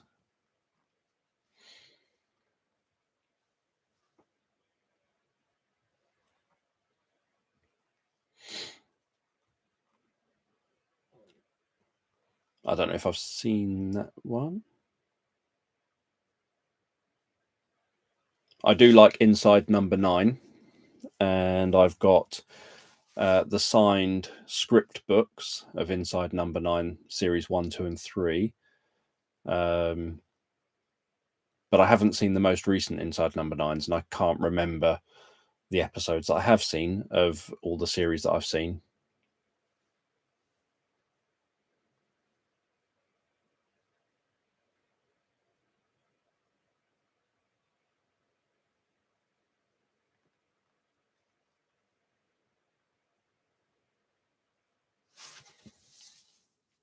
Oh, and your next comment explains why you mentioned the ghost story. And we are, yes, pattern finding creatures. And it makes a lot of sense. Obviously, Reese Shearsmith and Steve Pemberton and that lot are all fans of Darren Brown and the sort of work that he does, and would know about the fact that we are essentially pattern matching creatures. We search for patterns, we find patterns in things everywhere.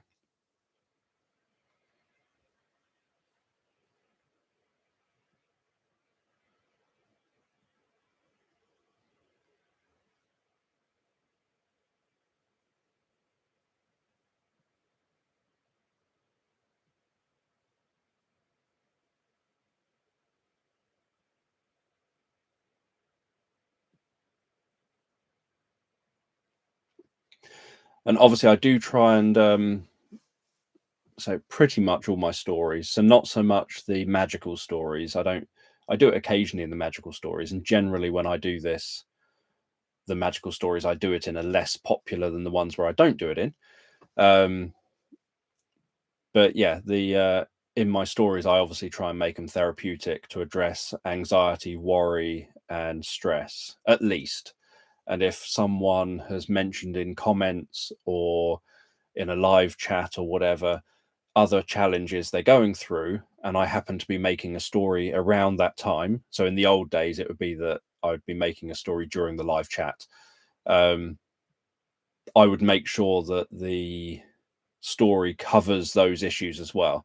So if someone said, "Oh, I'm struggling with, I don't know, my weight at the moment, I'm struggling to eat healthy," or whatever it happens to be, then I would cover that. If someone said, "I'm struggling because my pet's passed away," I'd cover that. Or I'm struggling because this relative's ill and I'm just really filled with anxiety. Or I'm struggling because I'm unemployed and can't get a job and that's giving me a lot of anxiety. Or whatever. I'd cover those bits, being more specific to those specific individuals, but I would never end up mentioning it kind of publicly, so that only those who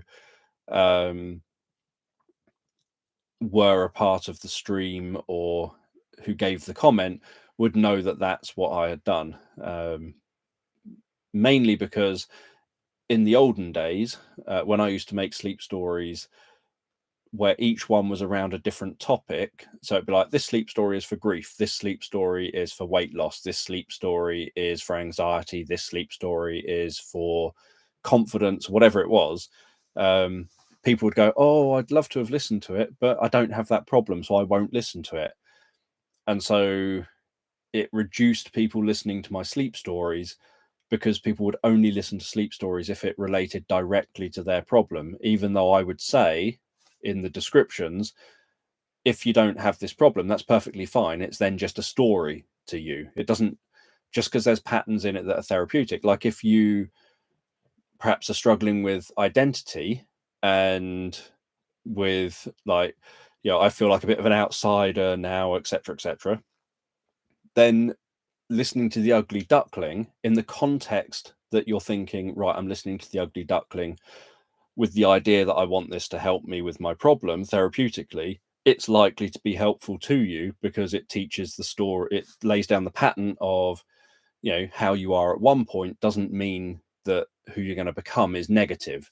It can lay down that kind of ugly duckling pattern. But if you listen to The Ugly Duckling story and you don't have any kind of issue of thinking, I feel kind of like the ugly duckling now. If you don't have that as an issue, it doesn't mean anything. It just means it's just a story to you.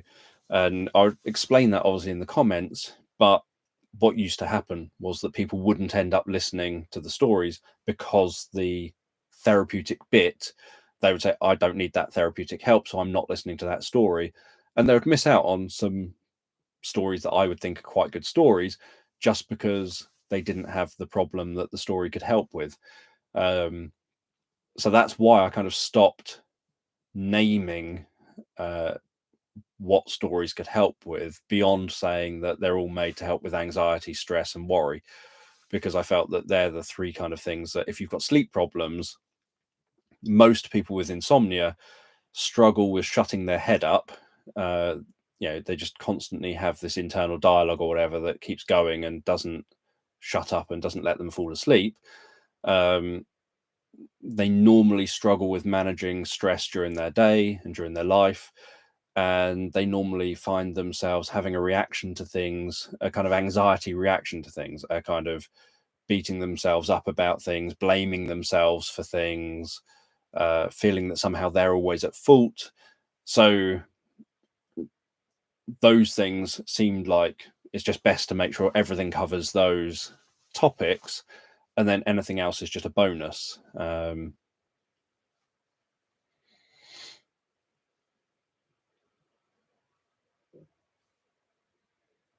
I have had people obviously talk about translating my stories. Obviously, I don't write them down, so that's part of the challenge. That because I don't write down the stories, it's not like I can just give someone the English version and say translate it. But I have thought it would be interesting to have, if there were people who spoke other languages who were happy to, or had the right voice for it. I'd be happy having someone translate my stories into other languages, because they would do a better job than, say, an auto translate type service. One of these ones where it puts on a fake voice or whatever. Because they'd know the nuances. They'd know that wording doesn't work in my language, so I'd have to shift the wording to give the same meaning, but in my language. And an actual native speaking person would hopefully know that, rather than Google Translate or something trying to translate things and then having a auto voice thing do the speech.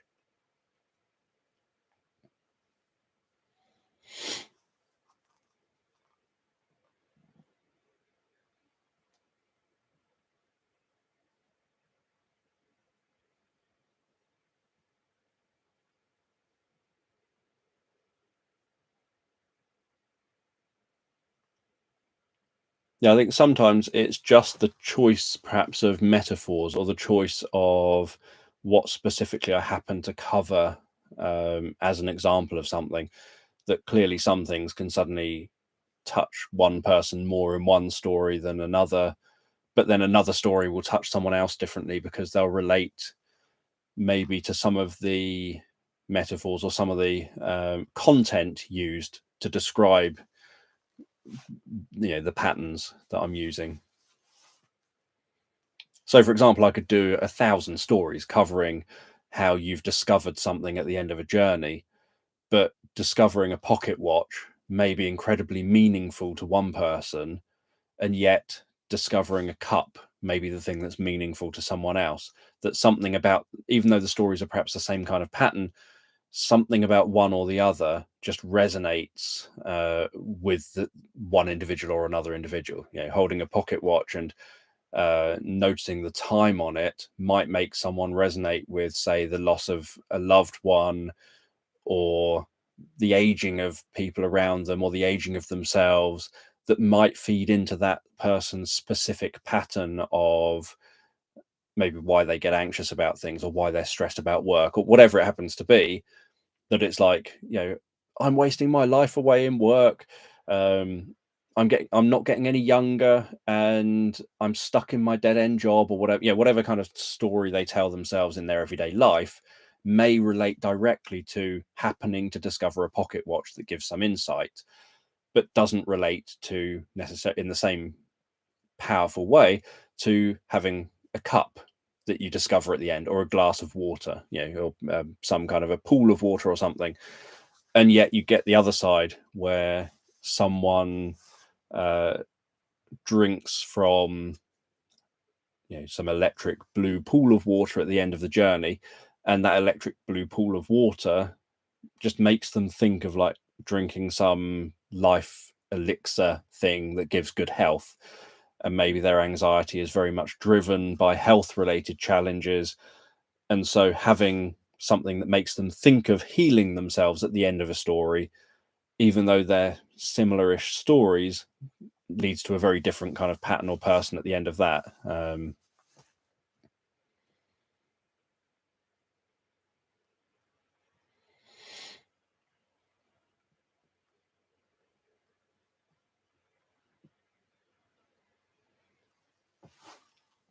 As mentioned there, you can't do the 3, 2, 1 thing. There are things in some languages. So Malgosia has kindly translated a number of my books into Polish, and bits have to be changed because they just don't work in a different language. So you have to kind of know what the purpose is behind, what the meaning is supposed to be, and what the purpose is for what's being done, so that you can then translate it, rather than just straightforward translation, because certain techniques and certain ideas won't work.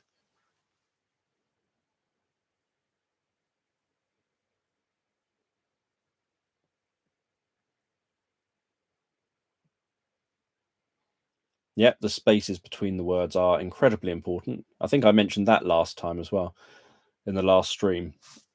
How in the early days I used to leave big spaces because I'm trained as a therapist, and that's what you do, and that's what works best. And no one had ever questioned, no one had ever spoken negatively of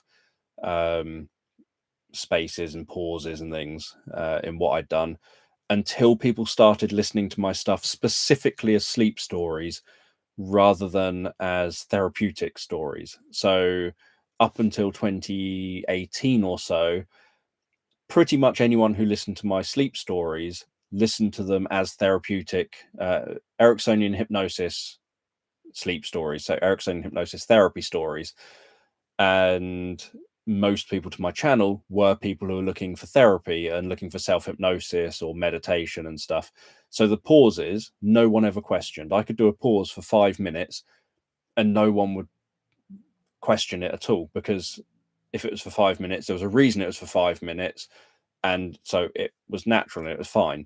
But once people started listening to them specifically as actual just sleep stories, I started getting this audience of people who wanted an audiobook, essentially wanted it to be as if I was just telling a story like an audiobook does, with no pausing between sentences and all that kind of stuff.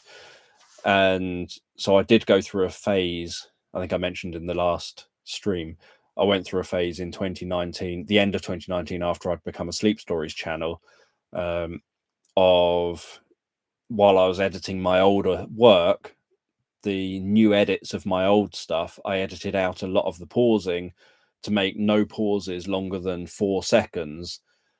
Whereas before that, pauses could be 10, 15, 20 seconds, sometimes a lot longer than that, depending on what it was. The pause was relating to exactly what I was expecting the listener to do during that period of time. So if I felt the listener if I said, just take a moment to notice what the sky looks like, I would pause to give the listener time to notice what the sky looks like. And that might be, say, 10 seconds of me shutting up. But all of a sudden, I'd say, and you can take a moment to notice what the sky looks like, pause for 10 seconds. And in the comments section, it would say, when you paused, I shut off. I thought that you'd stop. I thought it had broken, and I suddenly got freaked out when you started talking again. You need to get rid of these pauses. And people started complaining about the pausing. So for a short period of time, I kind of thought, no, if I'm supposed to be this sleep story person now and no longer this therapy man who has spent like a decade of doing therapy, or 12 years or whatever of doing therapy on YouTube, if I'm no longer this person teaching and doing therapy on YouTube, but instead I'm just a storyteller, then I need to make my stories how people want them, not how I've been doing them. So I started editing my old stories down to 4-second pauses or less. So I just essentially made it so that any pause over 4 seconds got shrunk to 4 seconds. Any pause under 4 seconds just stayed the same. And then a couple of months, probably March or April or whatever in 2020, I decided, no, sod it. I've done things my way. I do things how it's supposed to sound. I'm doing these live streams where I'm creating the story how it's supposed to sound, which is what I was doing at the time. I was making all my stories during live streams. And so I decided, no, I'm not going to keep editing out the pauses. So everything from kind of March or April 2020 had the pauses back in it again, just like normal, because I decided I don't like the sound of my work when I've edited my work, edited what it's supposed to be like out of it, because that's not who I am. The sort of the structure of how I do things, that isn't how I do things. So now everything has the pauses just as they're supposed to be again. I don't really edit any pauses out of anything unless I'm editing traffic or something. So if there's a noise outside and I've paused because of a noise, that's not a natural pause that should be there. So I edit that bit out. But other than that, I don't ever edit out an intentional pause anymore. If a pause is 12 seconds or 15 seconds, then it's a 12 or 15-second pause. That's just the way it is. And if people complain, they complain. It's my style just isn't for them. And that's how it's been since about March or April 2020. And everything I've edited since then of my old stuff as well.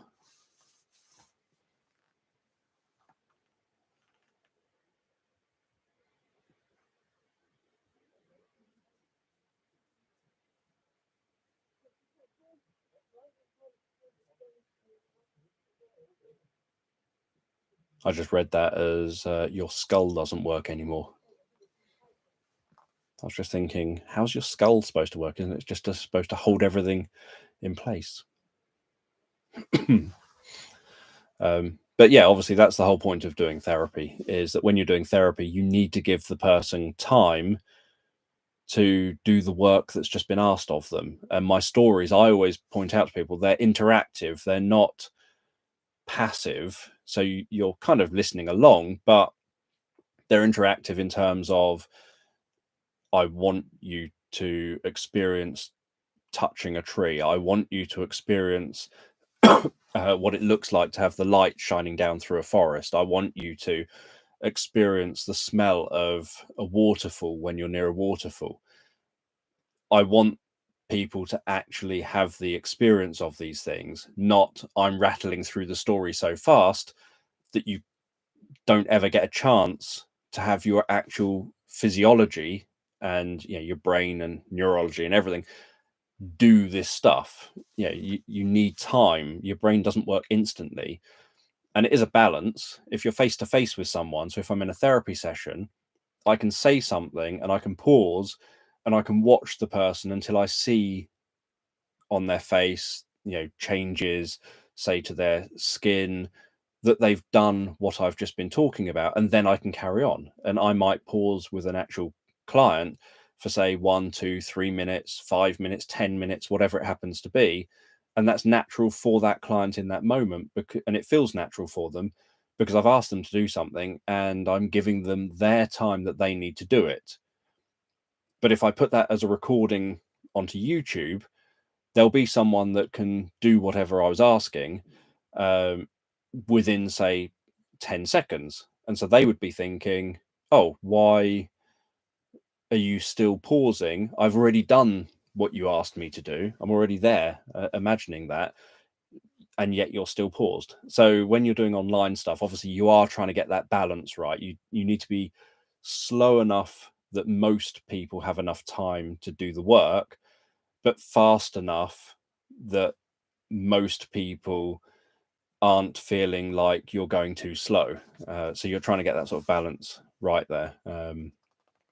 So I find normally 7 to 10 or 12 seconds seems to be a good pause for people to do the inner work. But anything over 4 seconds is guaranteed to get complaints from people who just want a story being told like an actual someone reading an audiobook.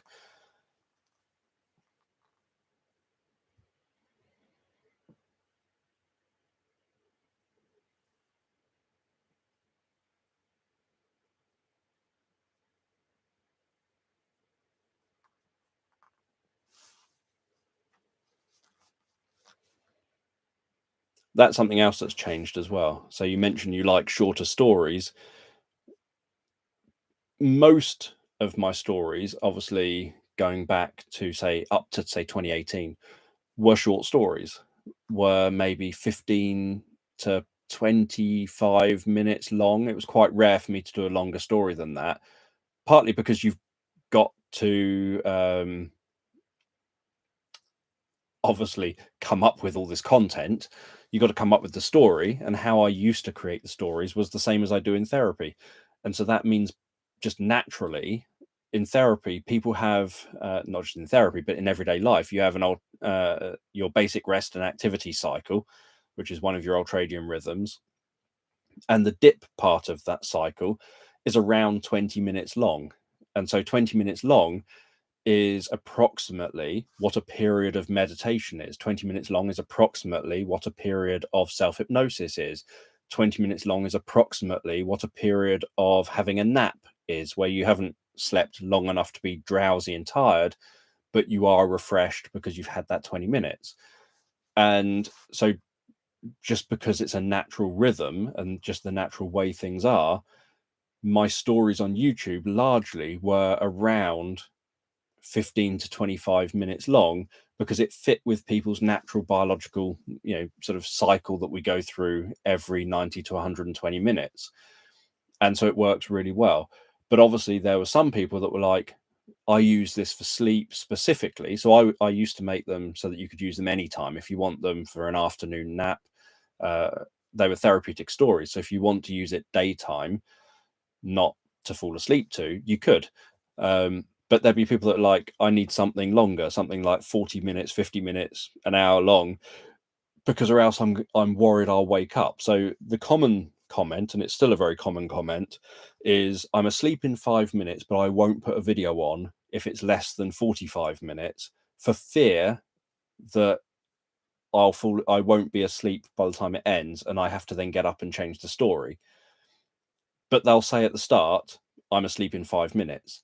And that's a very common comment that I get, that people don't want to put something on shorter than 45 minutes because they're worried that they won't be asleep at the end of the video if it's too short. And yet the same person will say they're asleep very quickly.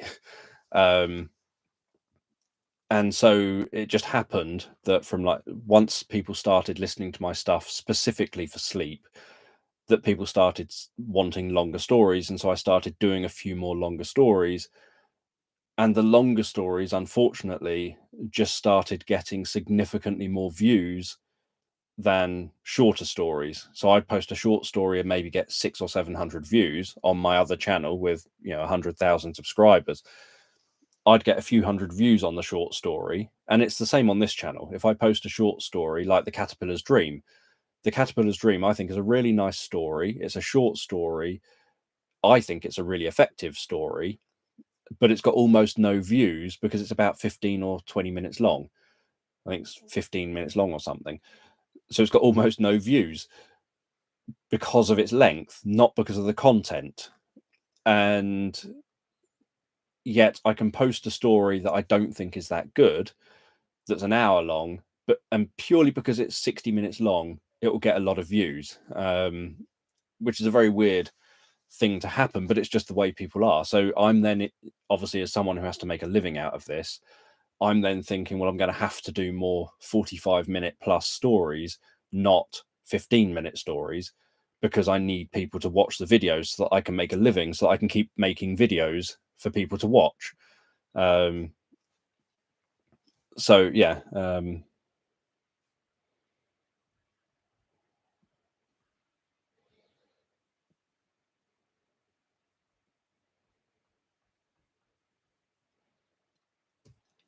My favorite stories that I make are where they're really creative, where I have a chance to.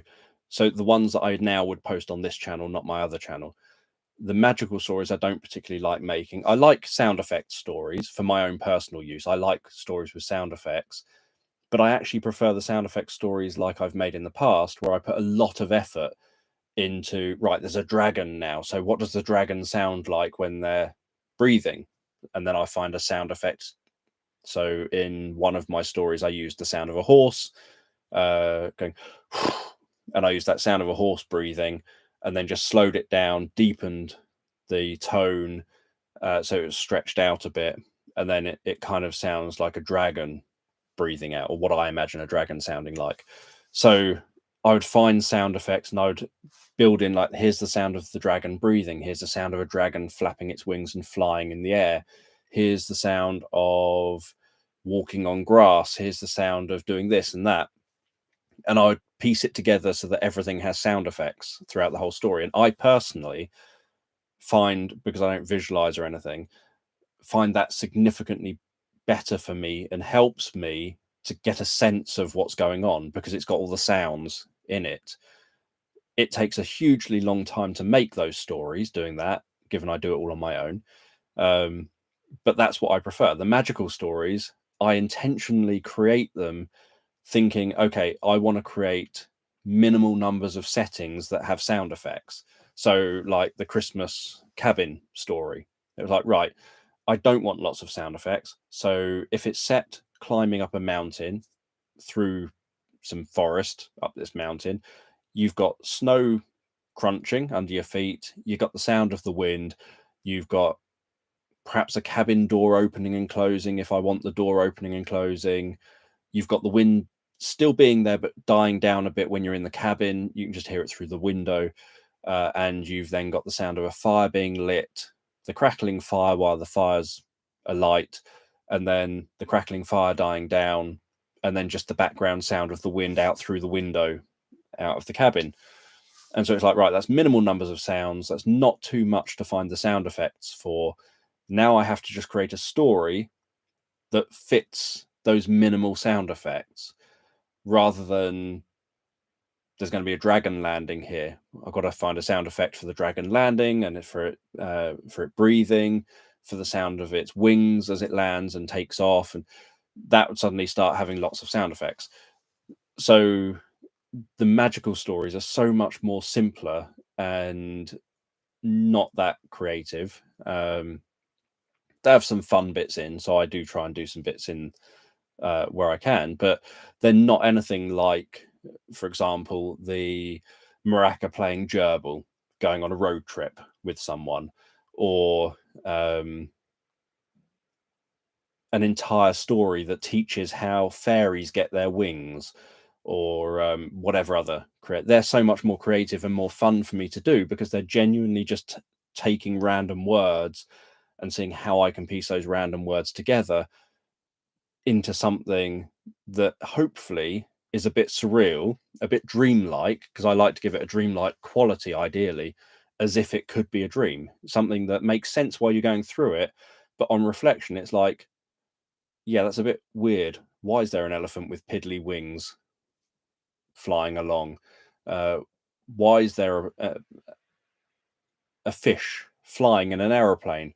Why is there, I don't know, jellyfish hanging in the air? Why is there whatever it happens to be?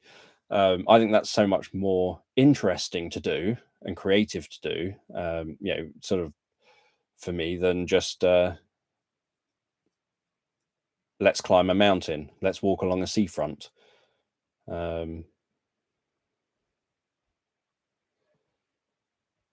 Just trying to go through and make sure I'm not missing people's comments.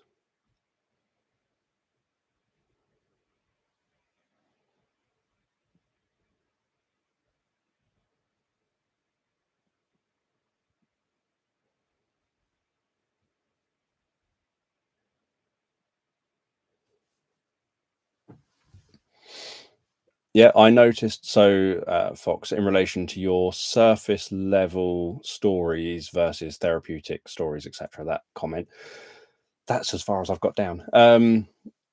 Yeah, one thing that obviously I've pointed out is, if you do a YouTube search for sleep stories or bedtime stories for grown-ups or whatever, you'll find that nearly all of them are similar to what I do as the magical stories. They're sound effects, music, something on screen, some moving, pretty image of some kind, and a very surface level journey type story. Generally, it's not always this, but generally the popular ones are pretty surface level stories, or someone just reading someone else's work. And then there's certain things that seem quite common for people to be reading, which doesn't work for everyone, because I've read some of the same things that people have read, and not had the success reading it. But yeah, they're the sort of general things. And so when I then come along and do something that has a bit more to it and is intentionally therapeutic, with therapeutic metaphors, and often somehow, I don't know, insightful-ish as you go through it, it doesn't match with what most people are searching for when they're searching for those specific search terms. And that's always been a bit of a challenge, is how do I find the audience that wants the kind of thing I do versus the kind of thing I have to do to make a living. I know this is going to jump me all the way down in a minute, but I'm trying to scroll slowly so I don't miss people's comments.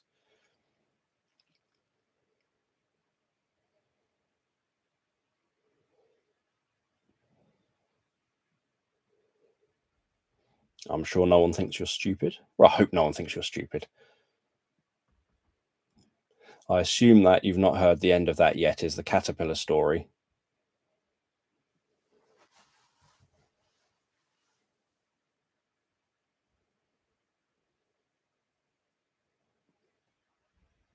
I've frozen, according to Fox. And Mandy, you don't think you have a rolling pin. Is that to hit the screen to unfreeze me for Fox?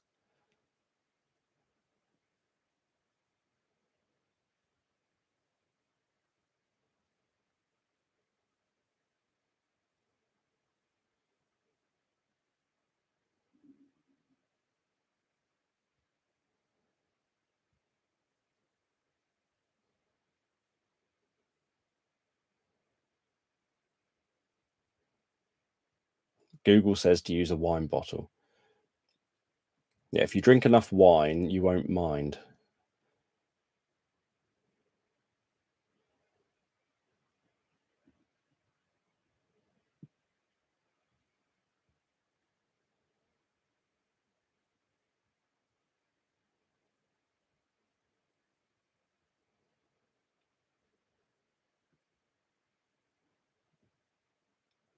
The story that tells where the fairies get their wings. It used to be something like How Fairies Got Their Wings. I think I just named the story. I don't know if I changed the name of the story to try and get clicks, because I've done that with a few stories where I've changed the names of them. But yeah, it's like maybe a 60 or a 90-minute story. It's quite a long story. So it's quite a convoluted journey about how fairies end up getting their wings. It might just be called Fairies' Wings. I can't remember.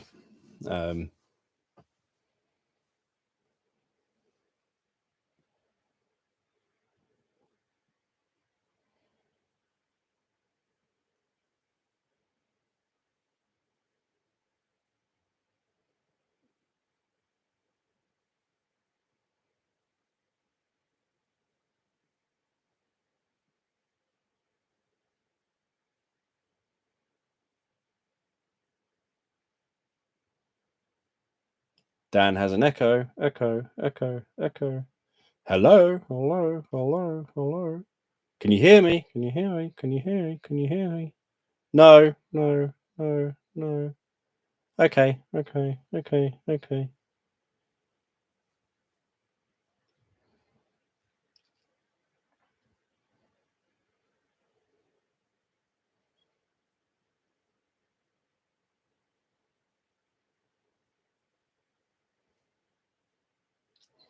Yeah, fortunately, I don't keep changing names and thumbnails. It is what YouTube recommends, and creators I follow do. So there's a creator I follow called 42 who makes interesting kind of videos based on, I don't know how you describe them, maybe life story type videos.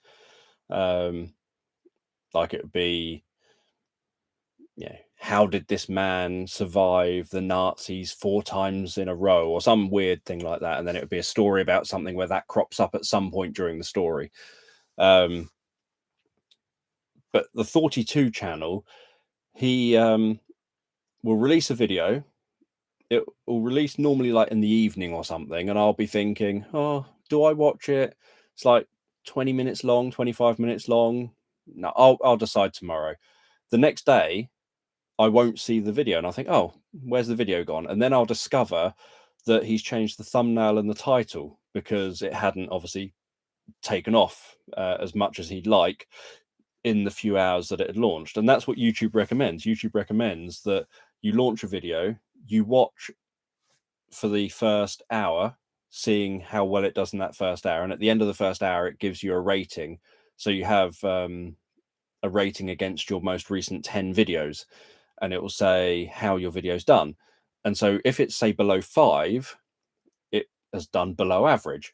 So in terms of your last 10 videos. So then YouTube would recommend that you change your title or thumbnail or both to try something different, that you will have pre-planned different ideas to see if that attracts your audience. So if you then change your title and thumbnail, and suddenly your audience are like, oh wow, this is a good video, I like the look of this, and then it suddenly takes off, brilliant, keep that one. But if not, then the next day, or during, say, 12 hours, 48 hours later, change the title and thumbnail again and see if that helps.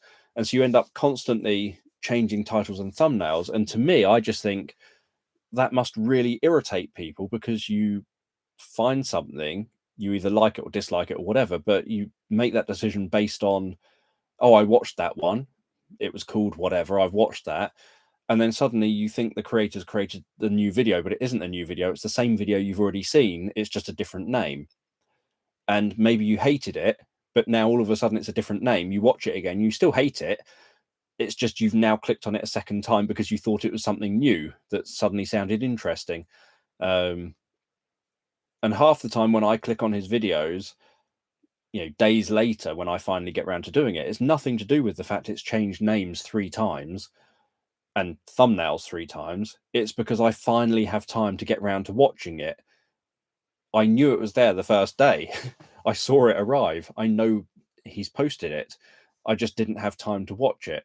And obviously the whole point is that YouTube does show us analytics and does say, keep changing your titles and thumbnails like this, because it's all about trying to get those clicks. If you can get a high enough click-through rate on that first kind of 24, 48 hours of your video launching, YouTube then starts showing it to a vast number of other people, and the video can take off.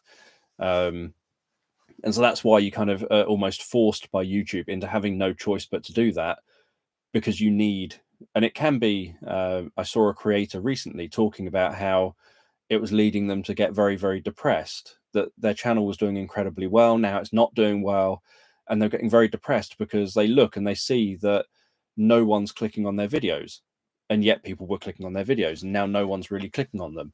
And it does get you very down when you're making a living out of it. And even people like Joe Scott, who many of you probably know his channel, he's done a video about it as well, where he pays a team of people who edit his videos and help him with his social media and do lots of other bits and pieces around his kind of social media network, including YouTube. And so he has to make enough living to pay all these people, and he gets very few views comparatively compared to what he was getting. And so he's raised, that's why he tried shorts. He started posting shorts every day for 30 days. He said up front, YouTube are pushing that shorts are the way forward. I'm not getting that many views on my videos anymore. I don't know why. I can't identify why, but I've got an entire team to pay. YouTube keeps saying shorts are the way forward. Shorts are what everyone wants. Post shorts. So he said, I'm going to do a 30-day trial. I'm going to post a short every day for 30 days. Nothing's changing about my content. You'll still get the same videos every week like I post anyway. I'm just going to be posting these shorts once a day for 30 days just to test this out, because YouTube says I've got to do it. If you don't like the shorts, he said, don't watch them. You've got all the same normal content. Just, if you like the normal content, just watch the normal content. If you don't want to watch the shorts, don't watch them. And in 30 days, I'm not going to make the shorts. So you don't have to unsubscribe. Just don't watch them for 30 days. He lost lots of subscribers because he posted shorts for 30 days, even though he kept telling people, I'm going to do this. And it didn't help his channel particularly. But yeah, and he was in the same kind of boat of, you have to change your thumbnails all the time. You have to change your titles all the time. You have to constantly kind of chase the algorithm. You've got to get that high click-through rate. And, when, for example, on my other channel with 100,000 subscribers or whatever, when you think I've got 100,000 subscribers and then it says, 0.0 something percent of your viewers your subscribers have chosen to watch your videos, you just sort of think, well, then what are the 100,000 people subscribed for if it's not to watch any of my videos? If not even 5% or whatever are going to watch the videos. So that's how you end up feeling when you're doing YouTube. You feel very isolated, very alone, and very much like, I've got to make a living out of this. If I can't manage to attract the people who've liked my channel on purpose, if I can't attract them to watch my videos, who can I attract to watch my videos? Why would anyone who's not a fan of my channel watch my videos if my own fans of my channel don't watch my videos? And that's how YouTube, probably not on purpose, but because they're a money-making business, makes you end up feeling. And a lot of creators, I've sort of watched their videos where they end up saying they've hit that point where that's, they're struggling psychologically with that now, because they need that high click-through rate. They need to create the content that people want to watch. And so you stop creating the content you want to create, and you start creating the content that the viewers seem to, that YouTube seems to find viewers for. So obviously, as you know, from my other channel, that's the magical sleep stories. The my Christmas magical sleep story, the Christmas cabin one, has like 7,500 or 8,000 views in a few days. and that's like probably 8 times better than me posting a story, I don't know, about a star being ridden by Patrick Stewart through the ocean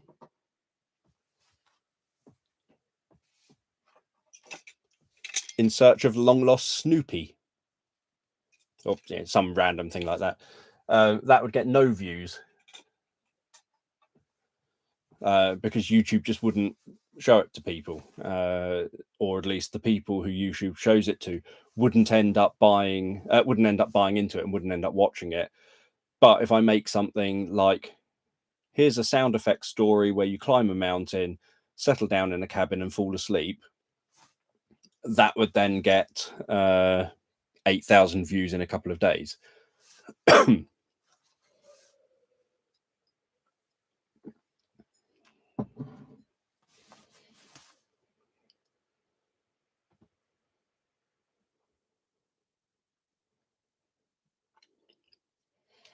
If you watch it 3 times in a night, then it would get classed as 3 views, as far as I'm aware.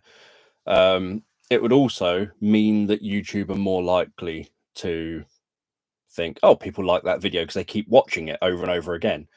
So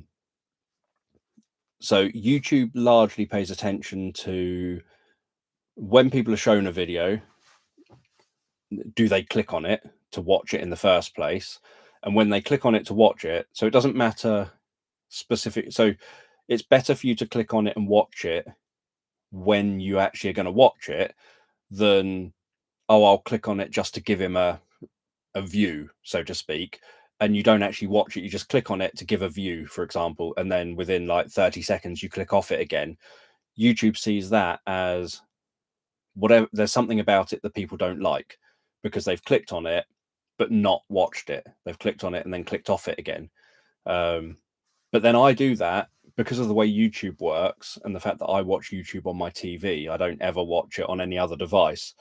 The way YouTube works is that on the, say, home page, if it shows something that I actually am interested in, that I didn't know I was interested in, so it's good. They've shown me something I'm interested in that I don't know of. If I don't click on it, but I've clicked on something else, what always happens without fail is that I can't remember the title of the video.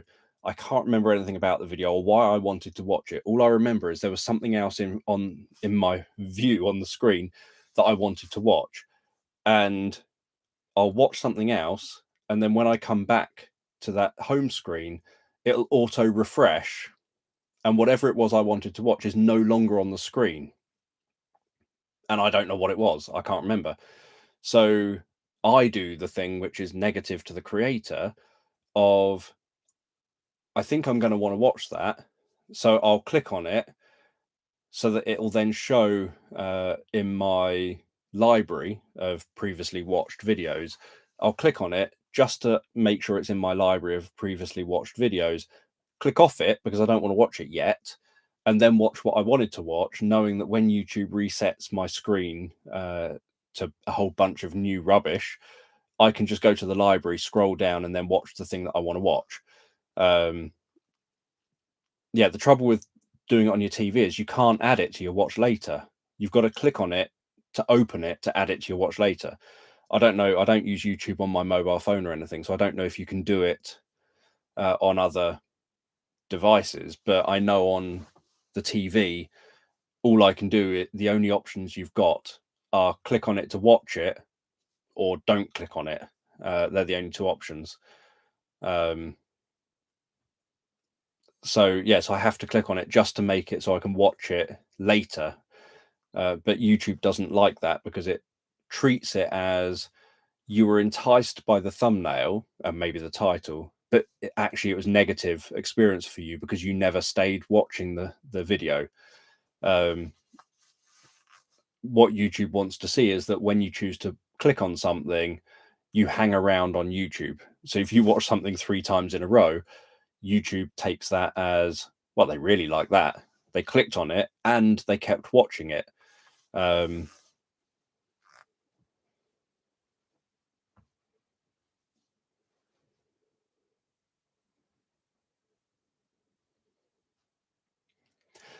what YouTube does is, if it thinks someone might be trying to game the system, so in terms of you've watched something 15 times and it hasn't gone up by 15 even a day later, if YouTube thinks that the system's being gamed, it sometimes doesn't add the views in real time.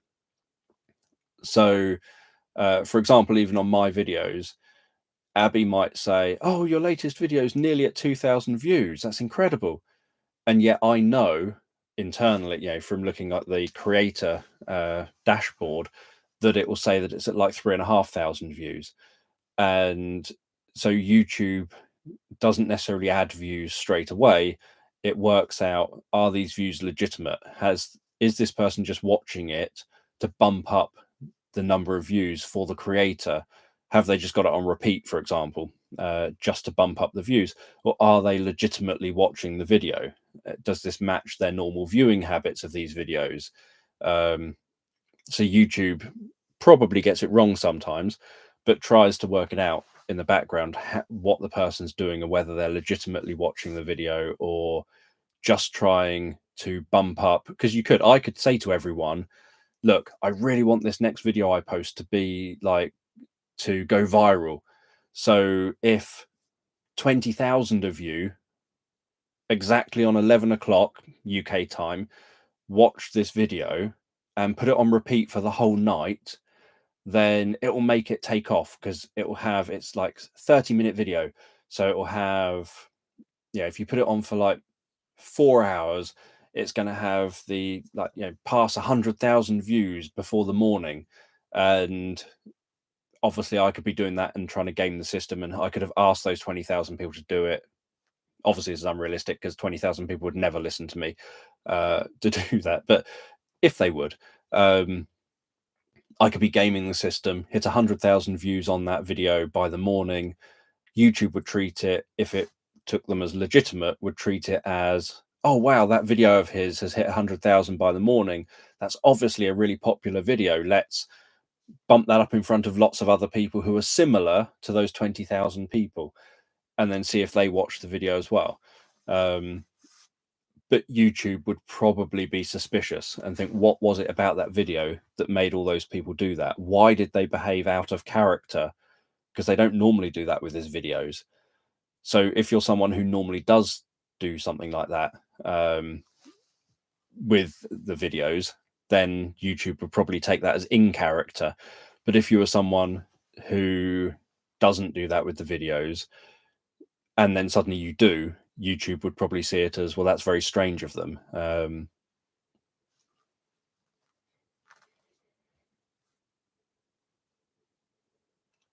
It would be nice to have 20,000 people listen to the videos at times. It would also be nice to be able to just ask people what they would like, and have people just tell me what they would like, and then just make the type of content people would like. As you've mentioned before, Ellen, you've said, I like this kind of content that you do, the stuff I do on this channel now, rather than the stuff I do on the other channel. But I don't get enough people who are willing to just say things like that. It's a broad enough range of people. You get the core group of people that are willing to say things, but you don't have like a broad enough group of people, so that you can then say, so this is what people want specifically, so that I can create it. And when you raise these sort of things, people often, and there was a person who was saying about it for their channel recently, and they were sort of saying, the trouble is that when you start saying these things, people just go, oh, you're just a YouTuber, stop moaning about things, just get on with your job. And you draw more hate to you by trying to ask questions of your audience, rather than like when you're struggling. And I know a number of creators have said that when they've tried to just sort of think, let's ask my audience if there's something I could do that they would like, and just explain why I'm asking, and then people get very annoyed that you're asking. Had someone recently complain that they hated that I have ads before my videos, that I say that my videos don't have ads in them, and there's an ad before the video starts, and that I shouldn't, as a creator, have ads before my videos because it ruins the experience for them. And obviously, my response was that I have to make a living, and if all creators on YouTube stopped having ads just because it was an inconvenience for people, then none of us would be, or nearly none of us would be doing YouTube, because none of us would be able to afford to. We'd have to go and get different jobs. Yeah, it's not like all of us have, sign up to Squarespace or NordVPN. I don't have that on any of my stories. I don't have, hope you enjoy this sleep story. It's sponsored by NordVPN, protecting you wherever you are in the world.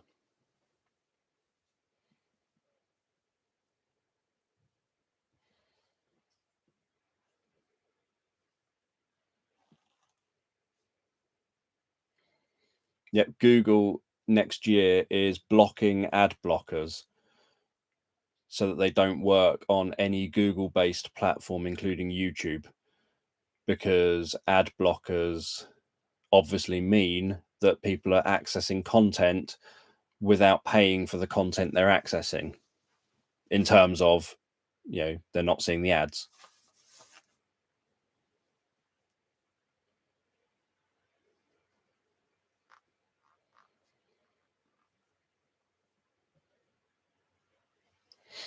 And what I read about the Google blocking ad blockers was that it's surprising how many services use Google as their basis for their platforms. So I think it was Microsoft Edge, for example, has Google that they hire to host a lot of their services.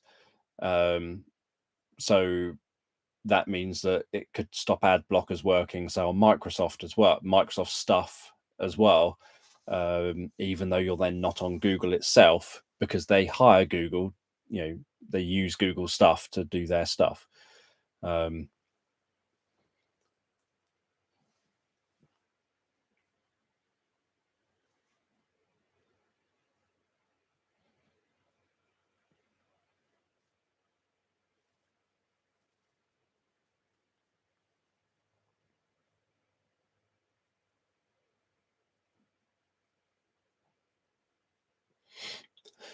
Yeah, I think YouTube is an unusual, well, obviously, at least it's a career, or something you can do to make a living, and hopefully help people along the way as well, or entertain people, or whatever you're using it for as well. But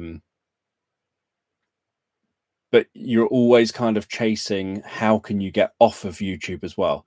So, for example, for me, in the type of stuff I do, I'm always thinking, can I get some of my stories turned into cartoons, like the kids' stories, for example, turned into children's TV programs that could be on Netflix or something? Can I get any of my stories turned into films or short TV programs, or an anthology TV series of unusual stories or fantasy stories, or whatever it happens to be? Just sort of throwing ideas out there. But it's kind of looking at, you've got all this content, how can you monetize it off of YouTube, so you stop being so reliant on YouTube, so that YouTube aren't kind of holding you hostage, and making it so that you have to then sort of think, I'd love to be creative and give you those stories that you really want. So in my case, but if I do that for you, YouTube hates me for it, and I lose my money, and then I can't do it for anyone because I have to go and get a job washing up somewhere, or whatever it happens to be. So you always feel kind of under pressure, and this was half the point of doing Patreon, was if I can get Patreon to a point where I'm making a living from Patreon, I can just say to the patrons, tell me what you want, you're paying for it, you're paying for my service. YouTube aren't. The people who get the stories on YouTube are kind of secondary. They're getting the benefit of the fact that you're paying for this, but you're getting it all up front. And so you kind of end up, thank you for joining us. I will head to bed soon too, because it's now Christmas Day. So happy Christmas, everyone. It's Christmas Day here for me. So happy Christmas. Yeah, so yeah, you kind of feel, I don't know, like you've got to do certain things. 1 a.m. there. That's very late your time, or early your time. It's just gone midnight here.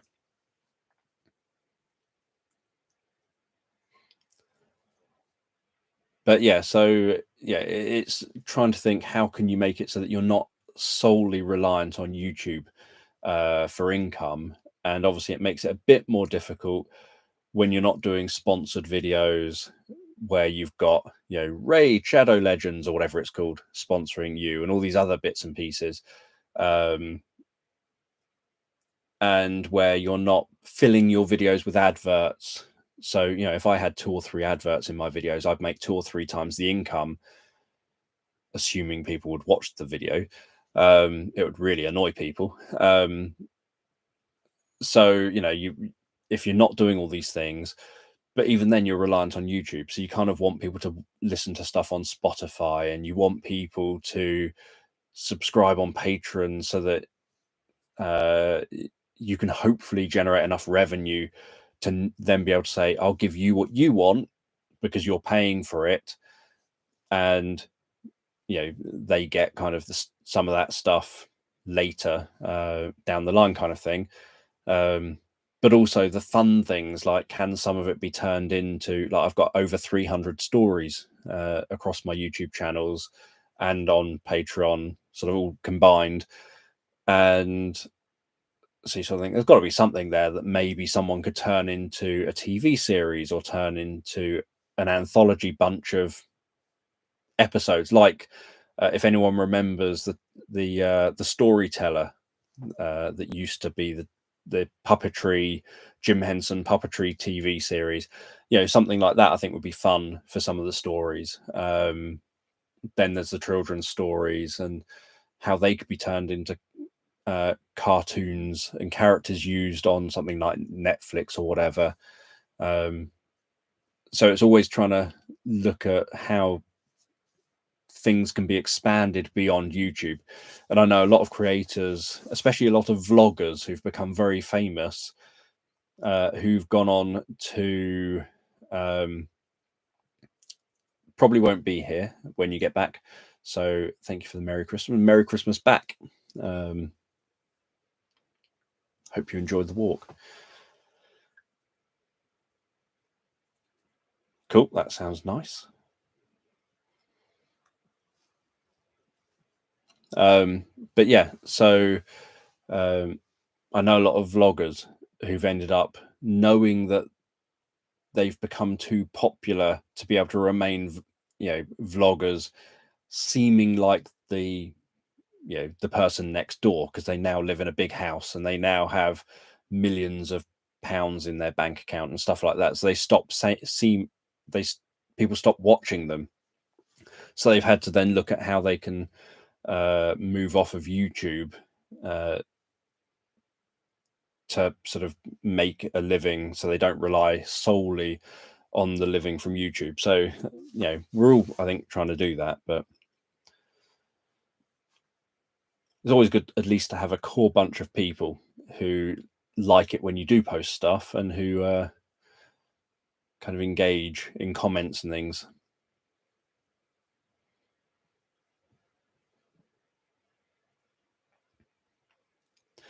So thank you everyone for being here. Sounds nice being silent outside, especially if it hasn't been silent with the wind and everything. And silence is nice. So happy Christmas to those of you where it's already Christmas. Happy Christmas in the future to those of you where it will be soon.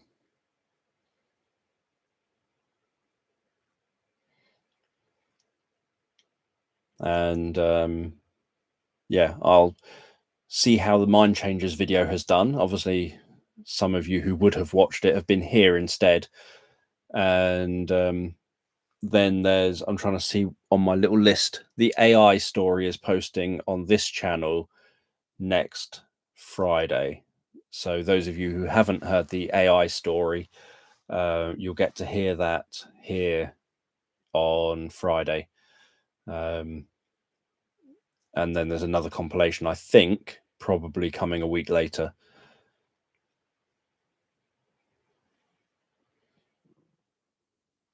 Abby has got a new job, yes. So